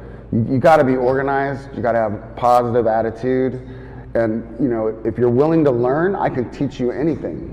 You know, you don't have to be the smartest person in the world. You have to be willing to learn, and you have to buy into what I'm selling. You know, you have to buy into my vibe, my beliefs, my company, and want to grow it with me. If you're not willing to do that, I don't want you. You're wasting my time. I don't want to train you for 3 months and you quit, or I don't want you to be a part of my team for 2 years and then leave and open up another barbecue restaurant. That's not what I want. I want, if that's what you want, kind of like Elaine said, talk to me. You want to open another barbecue restaurant? Let's open one together. You know, stay with the team, stay with our vision. You know, that's what I would look for. You know, so that's a good question, but yeah, it's hard to find. Thank you, Robin. So does Amy have like one sentence or some experience to share? Yeah, sure. So I only recently started sort of looking at resumes, but in the realm of like, if you're switching careers and maybe your resume doesn't quite match, just remember your resume doesn't have to be in the order of like experience and then education and whatever. When I was applying for new roles, my resume was in a order where the top things that was listed were, here are the projects that I've been working on. And like my top thing was, my sort of problem statement was talking about how I was looking to transition. I didn't want to like emphasize just what I've done previously, but like what I'm doing now. So it doesn't have to follow the traditional format when you're like trying to switch a job. Yeah. Thank you, Amy, and thank you, Robin and Elaine, for joining us today. Yeah, I know the we can ask more questions, but the section has to conclude.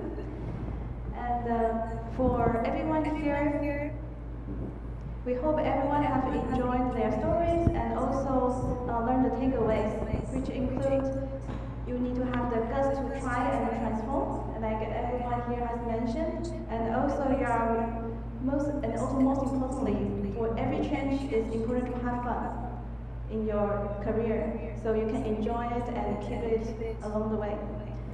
And then last, we cannot highlight more about the mentorship.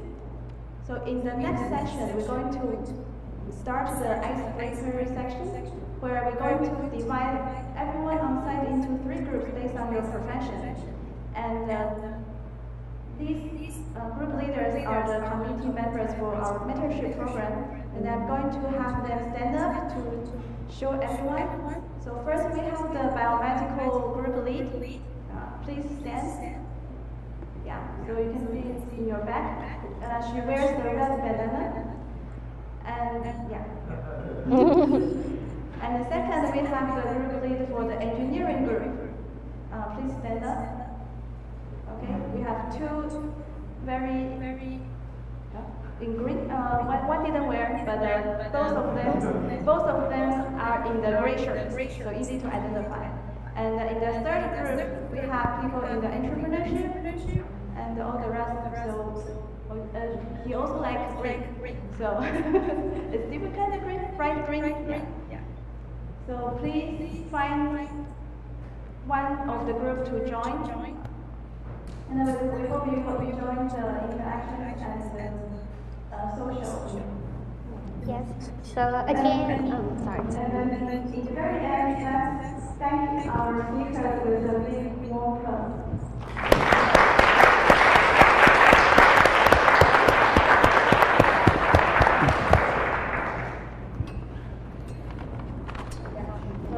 So please have the 3 group leads. I think we have to take some pictures, and then we can go. And everyone will join the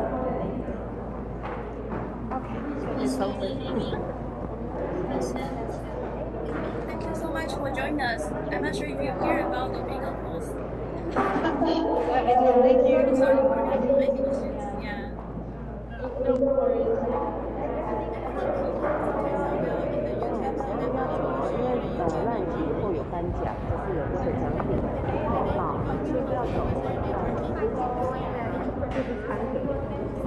Right now?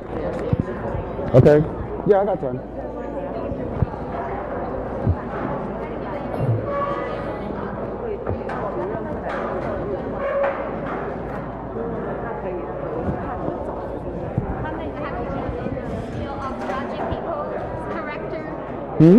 Have you mastered the skill of judging people's character? Oh.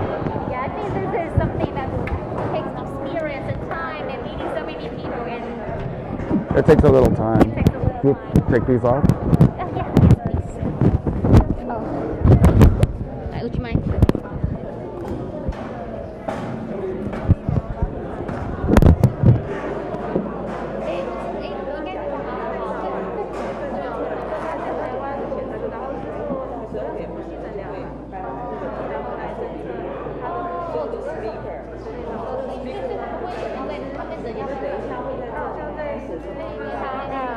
My name is Cha-Cha. Yeah, Cha-Cha.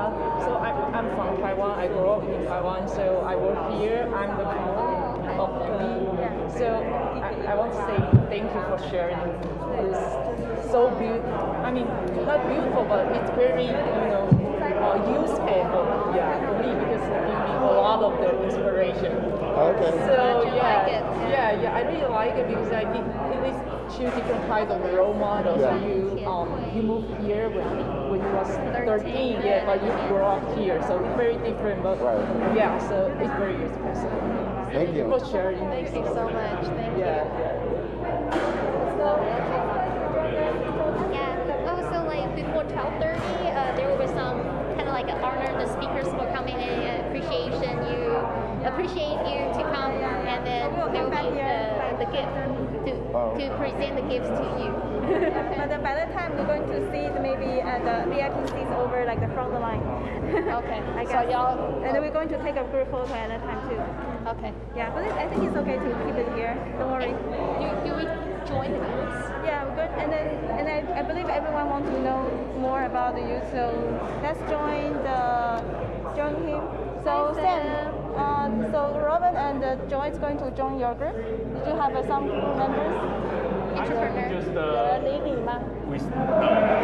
think just I'm going to join the finance group because the finance group. Yeah, because all the there's rest. not many people. Yeah, finance is important too.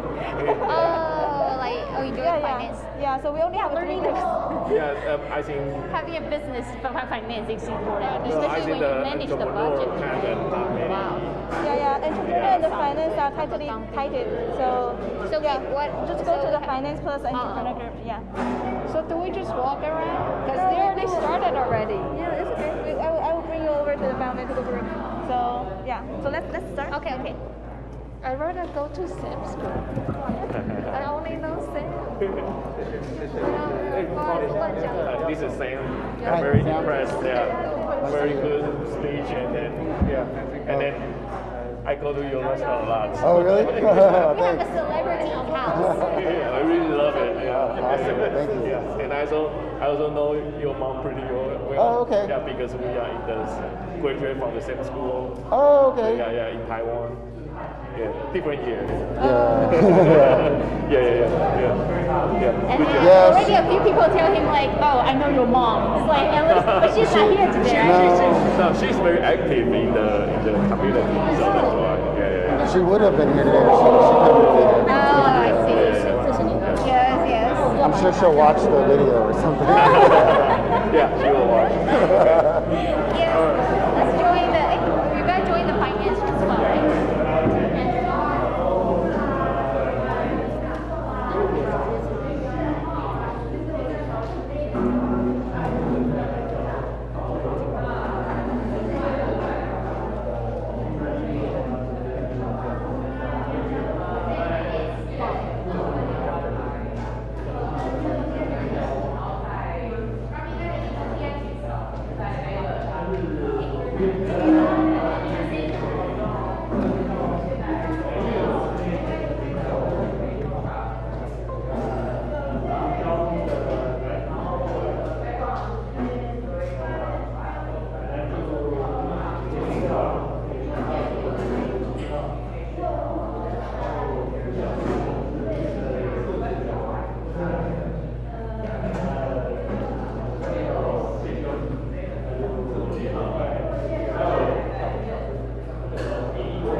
你要把它关掉，然后现在又重启了，是吗？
excited about it. So when I went to UT, they didn't have a graphic design department at that time. I believe they do now. So I was like, oh, I'll just go for computer science. But that's not anywhere near the same thing. I didn't like it.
我家有麻将桌跟这是我的梦想，就大家都在台上聊。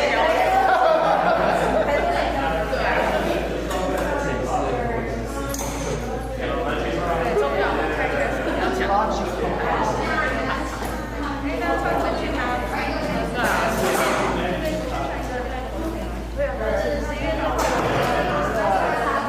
来这边。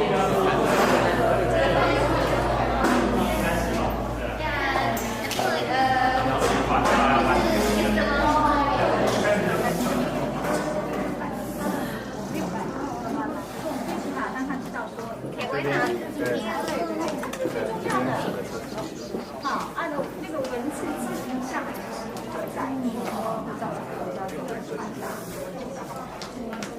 不要给他放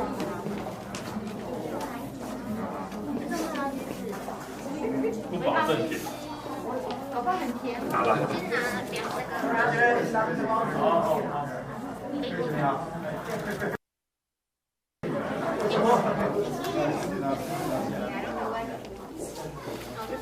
跟雅一定会担心点呢，专业吗？可以，谢谢。哦。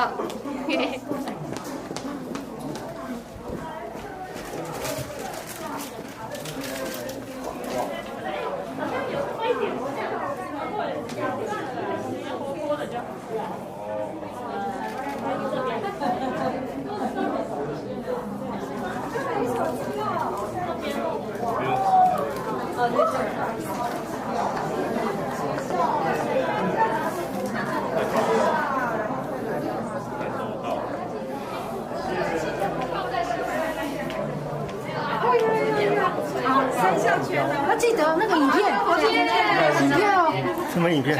就是那个要介绍台湾的英文简介的影片哦。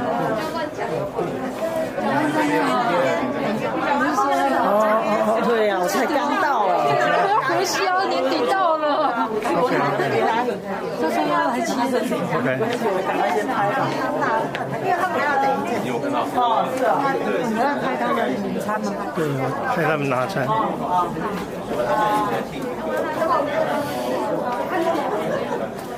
客气的吧？不用，我跟他们讲，哦。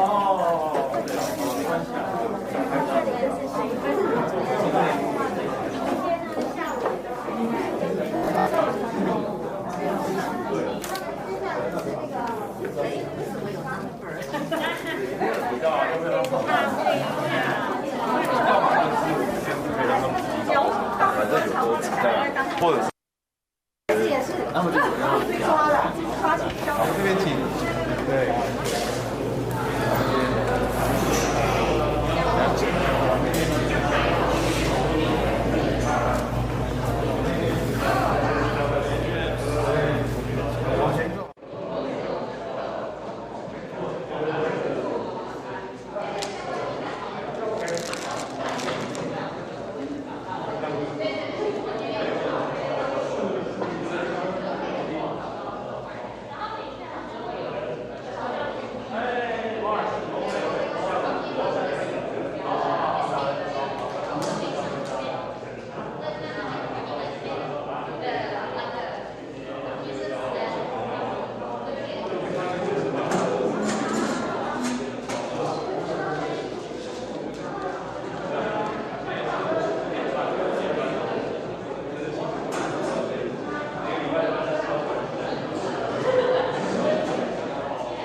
下，真是不好。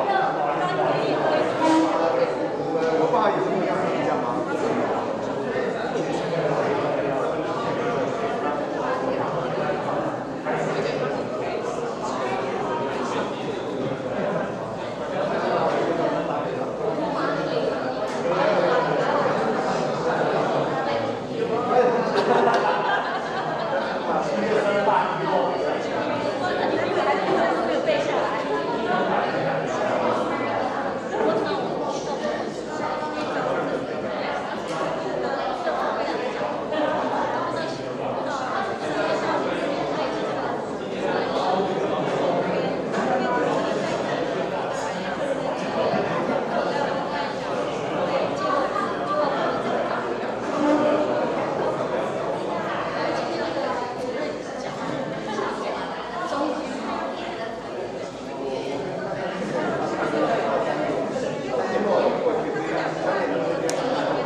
缺收入比较好。那我特别跟翟老师讲啊，我说那个不符合我的政策啊，我说你就跟大家讲哈，要是华文教不下去，就去教数学，这样子呢，我听起来就舒服多了哈。不过因为我担心他不讲，所以我就自己先说了哈。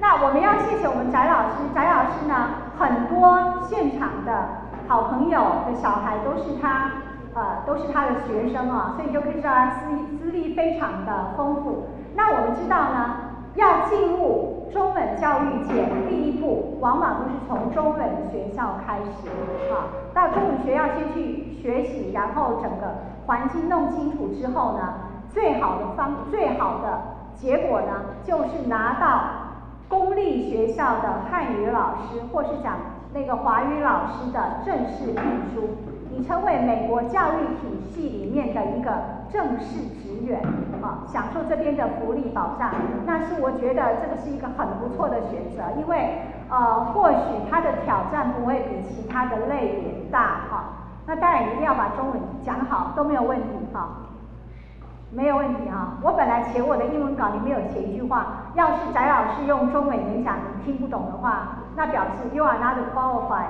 to be a Chinese teacher。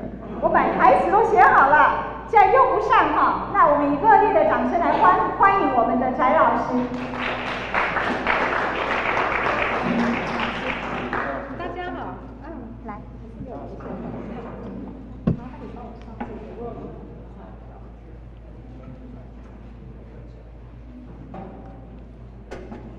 大家好，我姓翟，我叫翟一和，我是在隔壁的那个爱丽福独立学区教书，18年前那个时候，Hastings高中需要一位 ESL 的老师，所以我就在那个时候进到学校去，开始教 ESL 的中文英文还有阅读很快一过去就是18年了。我本身有2个小孩都已经成年了。我老大是女儿，小的是儿子。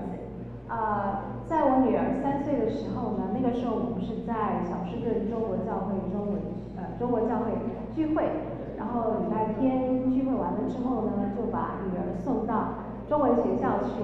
那从此之后，我就跟中文学校结缘了。然后因为孩子在那儿的关系，我想在座的几位父母大家可能也都有类似的经验，所以呢，我就开始参与这个中文学校的服事，就帮忙义务。我在中文学校呢，每年暑假、寒假，还有中间还有很多次的这些培训，我都来参加。通常都是在隔壁那个大教那个教礼堂，是不是？是在那边。然后除了学一些新的知识外，还有吃有穿有喝，还认识了很多好朋友。那这些朋友呢，后来都成为我教书生涯上面非常大的帮助。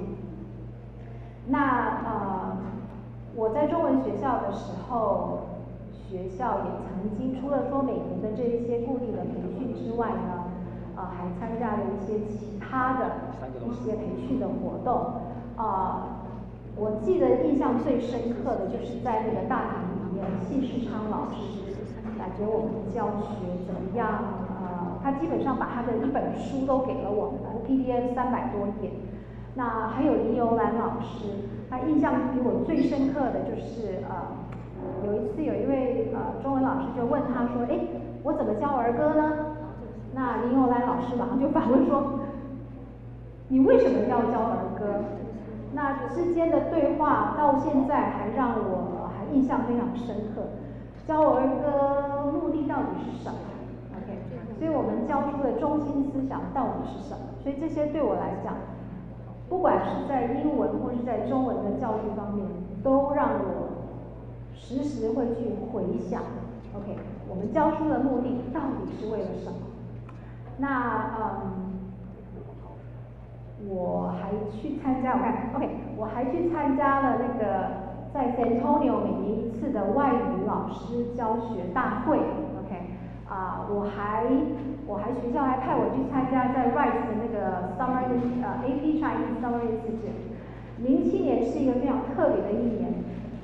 07年，我不知道在座的各位有没有07年去考 AP 中文的？有啊 ，OK， 那是第1年，对不对 ？Yeah，OK， 所以07年呢，那是一个蛮大的转变。所以呢，我的中文学校 HCC 中文学校呢，也派我去参加那个 AP Summer Institute 在那个 Rice University。那在这个时候，我还是继续教我的中文，教我的英文我们学校我们学区并没有任何迹象显示要开始中文班。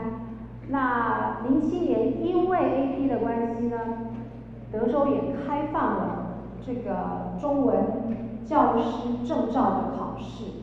我们是第一批，当初考的人有4位，我还有另外一位是ODNIC 的老师，剩下2位是其他地方来的。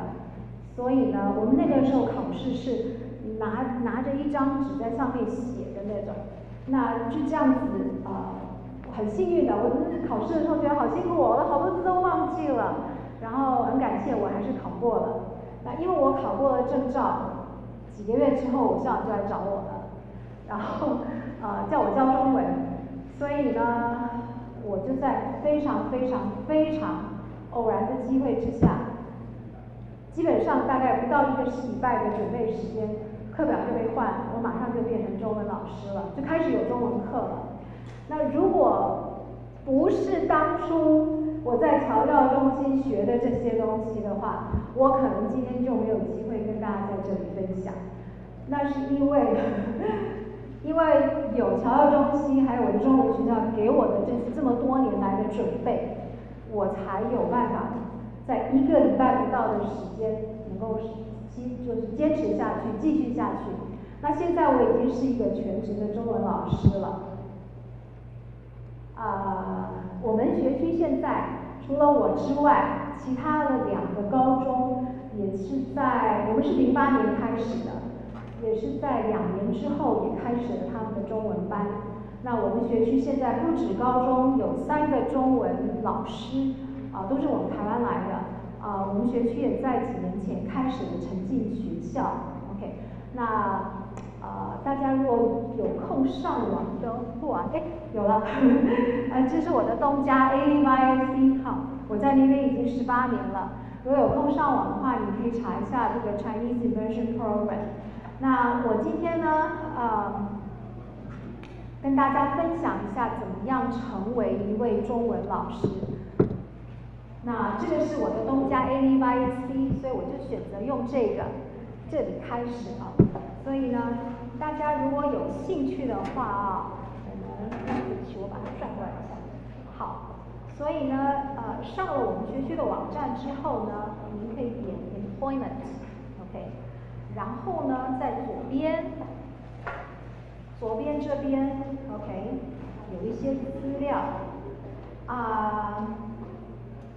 有几个链接哈，这个 How to become a teacher， 这个对，好，然后点下去之后呢 ，OK， 我们下面有2个链接，这个链接呢就直接接到那个德州教育局 ，OK， 然后下面这个链接呢是一个Alternative Certification Program 的链接，它是直接接到一个Alternative Certification Program 有很多。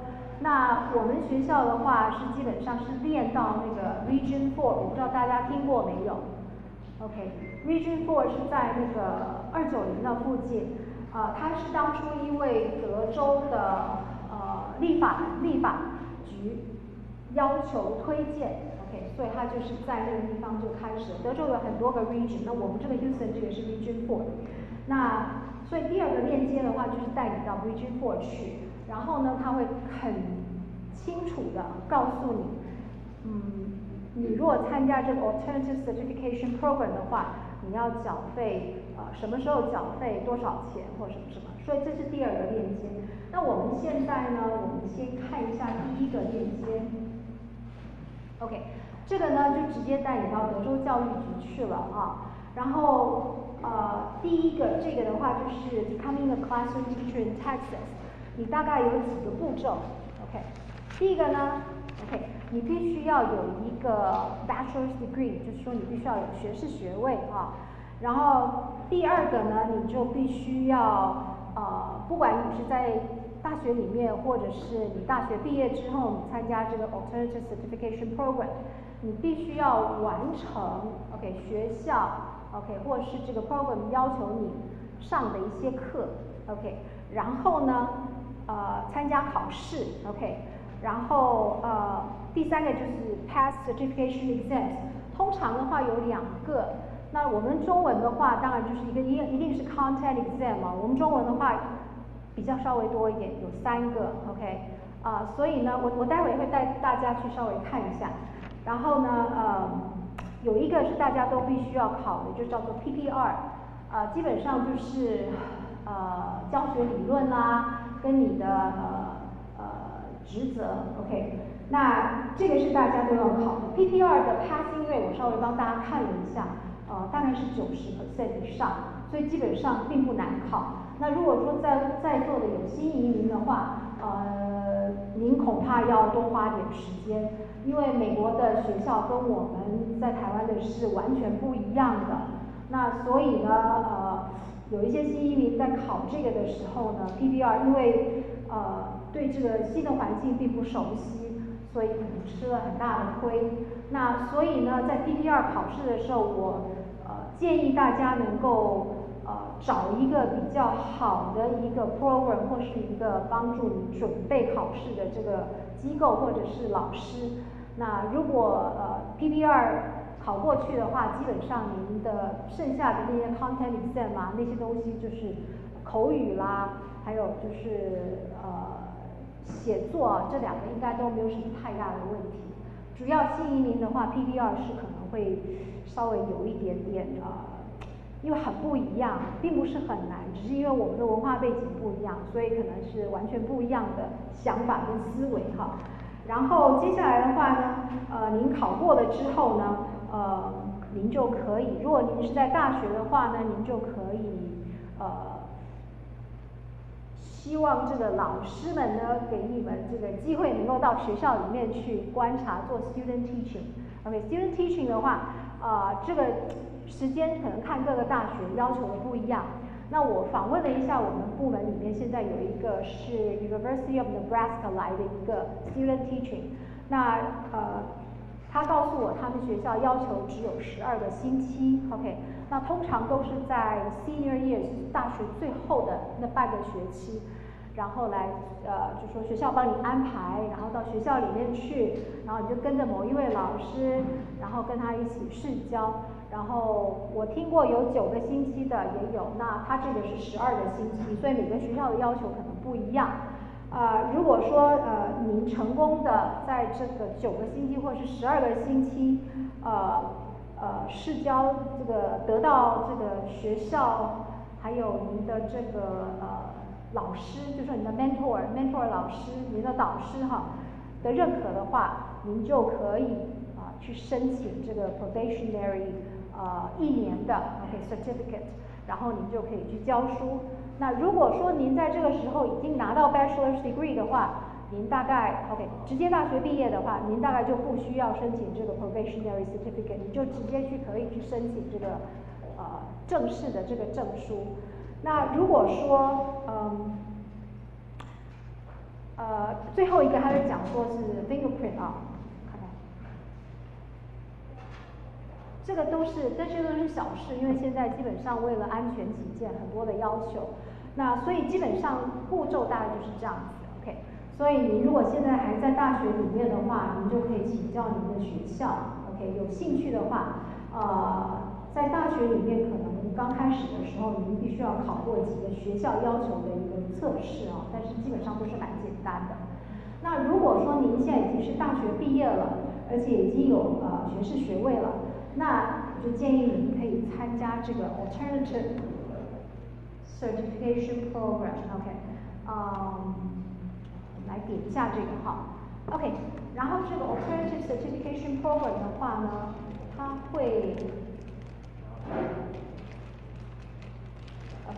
它会给你推荐有很多个在德州有很多的这个 alternative certification program。那因为我们要教的是中文呢，所以您大概可能要看一下看哪一个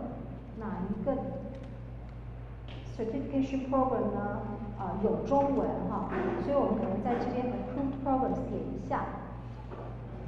这个网站非常完全所以您要参加，您要想要找什么跟教育有关系都有，然后它就会带您到这个网页。然后呢，在左边这一列都是这个每一个不同的 alternative certification program 它所提供的一些培训。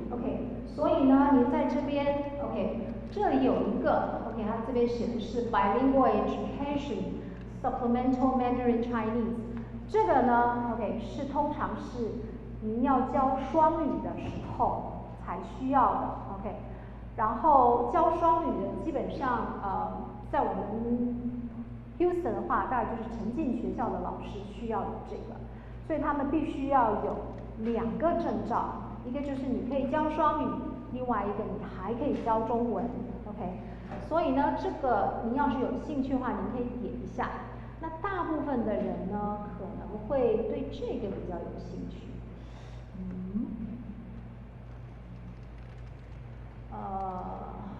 再下面一点啊，我们这个中文呢叫做 language other than English OK， 所以我们简称叫做 LOT， 然后呢这个就是 Mandarin Chinese OK， 您点了之后呢，它就会告诉您看啊，这个紫色的点点一下子就变得很少了。所以在德州提供这个 alternative certification program 并不是那么多。那好在我们 Houston 呢就有5个 OK， 5个不同的这个 alternative certification program 呢，您可以去一一的选择。那我本身呢，我是 Region 4出来的，所以呢Region 4是我认为是一个不错的一个 program。那我的同事呢，主任我可以这样讲吗？我的同事我的同事那些副校长呢，他们基本上也是推荐这个 Region 4，因为他认为他们提供的这个培训呢比较完全但是这是我个人的意见，或是我们的意见了因为这样子我也让我儿子去参加 Region 4，所以我儿子也是 Region 4出来的 OK。那所以你点一下，然后这里呢就有一列您看到这一列就是在德州有哪一些 OK。Alternative certification program 它有 offer Chinese， 所以你们大家这边看一下。OK， 好，我们就随便点它一下。我一点就是 Region 4，不是故意的这就是我的，这是 Region 4。然后呢，你们可以往这下面看，你看它很多，对不对？那我们是 LOTE， 对不对？所以我们就 alphabetical 就往下走啦。然后这边呢，你看这边就有 Mandarin Chinese OK， 所以呢，您在选择的时候，您可能先到这边来看一下 OK， 哪一个有提供 Mandarin Chinese 的，您从这边开始。那好，然后接下来呢，我们再回去好的，好，然后好。这些呢，基本上跟我们刚刚讲的都差不多OK， 所以呢，第一个就是先考虑一下影响。当然，我们这边就是要教中文了我们不用考虑了。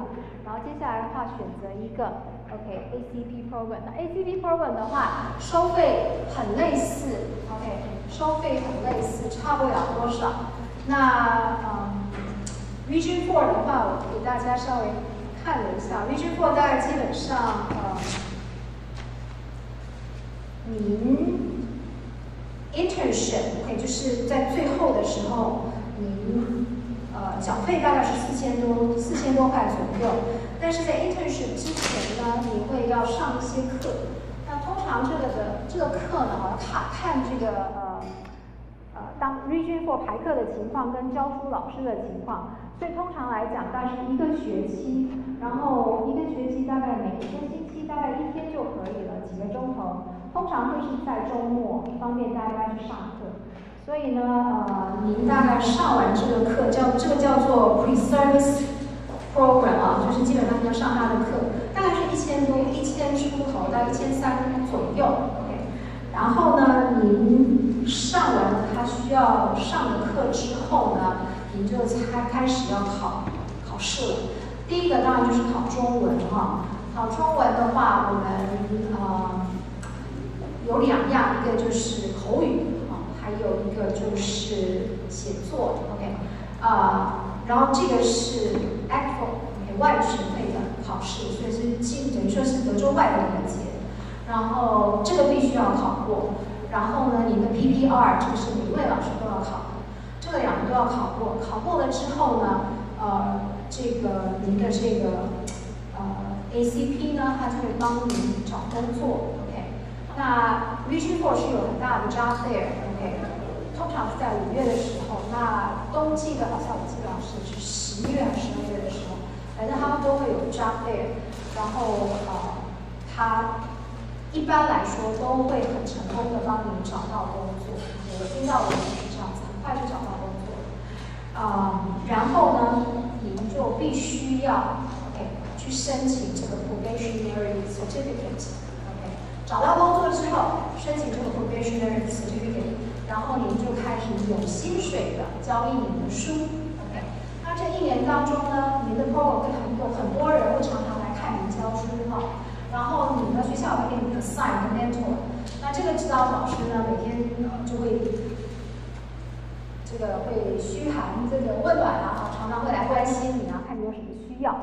那成功的1年的教书，然后符合了他们的要求以后呢，您就可以在校长的推荐之下去申请您的正式的证照 ，OK。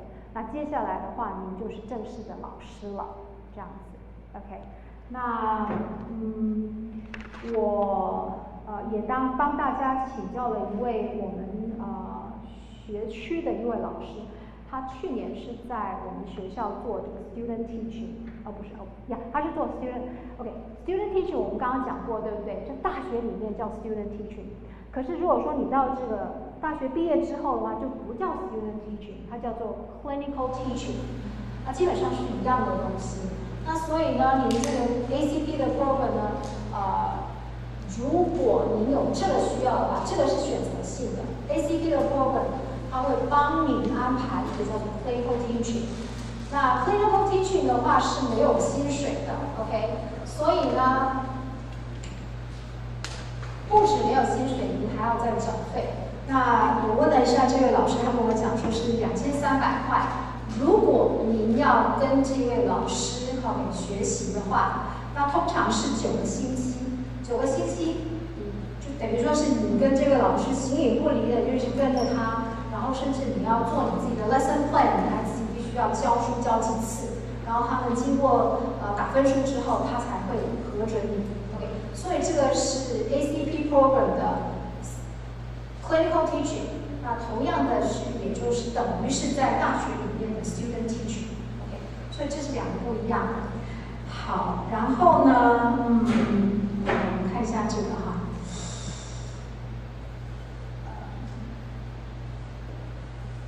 所以我们现在来看这个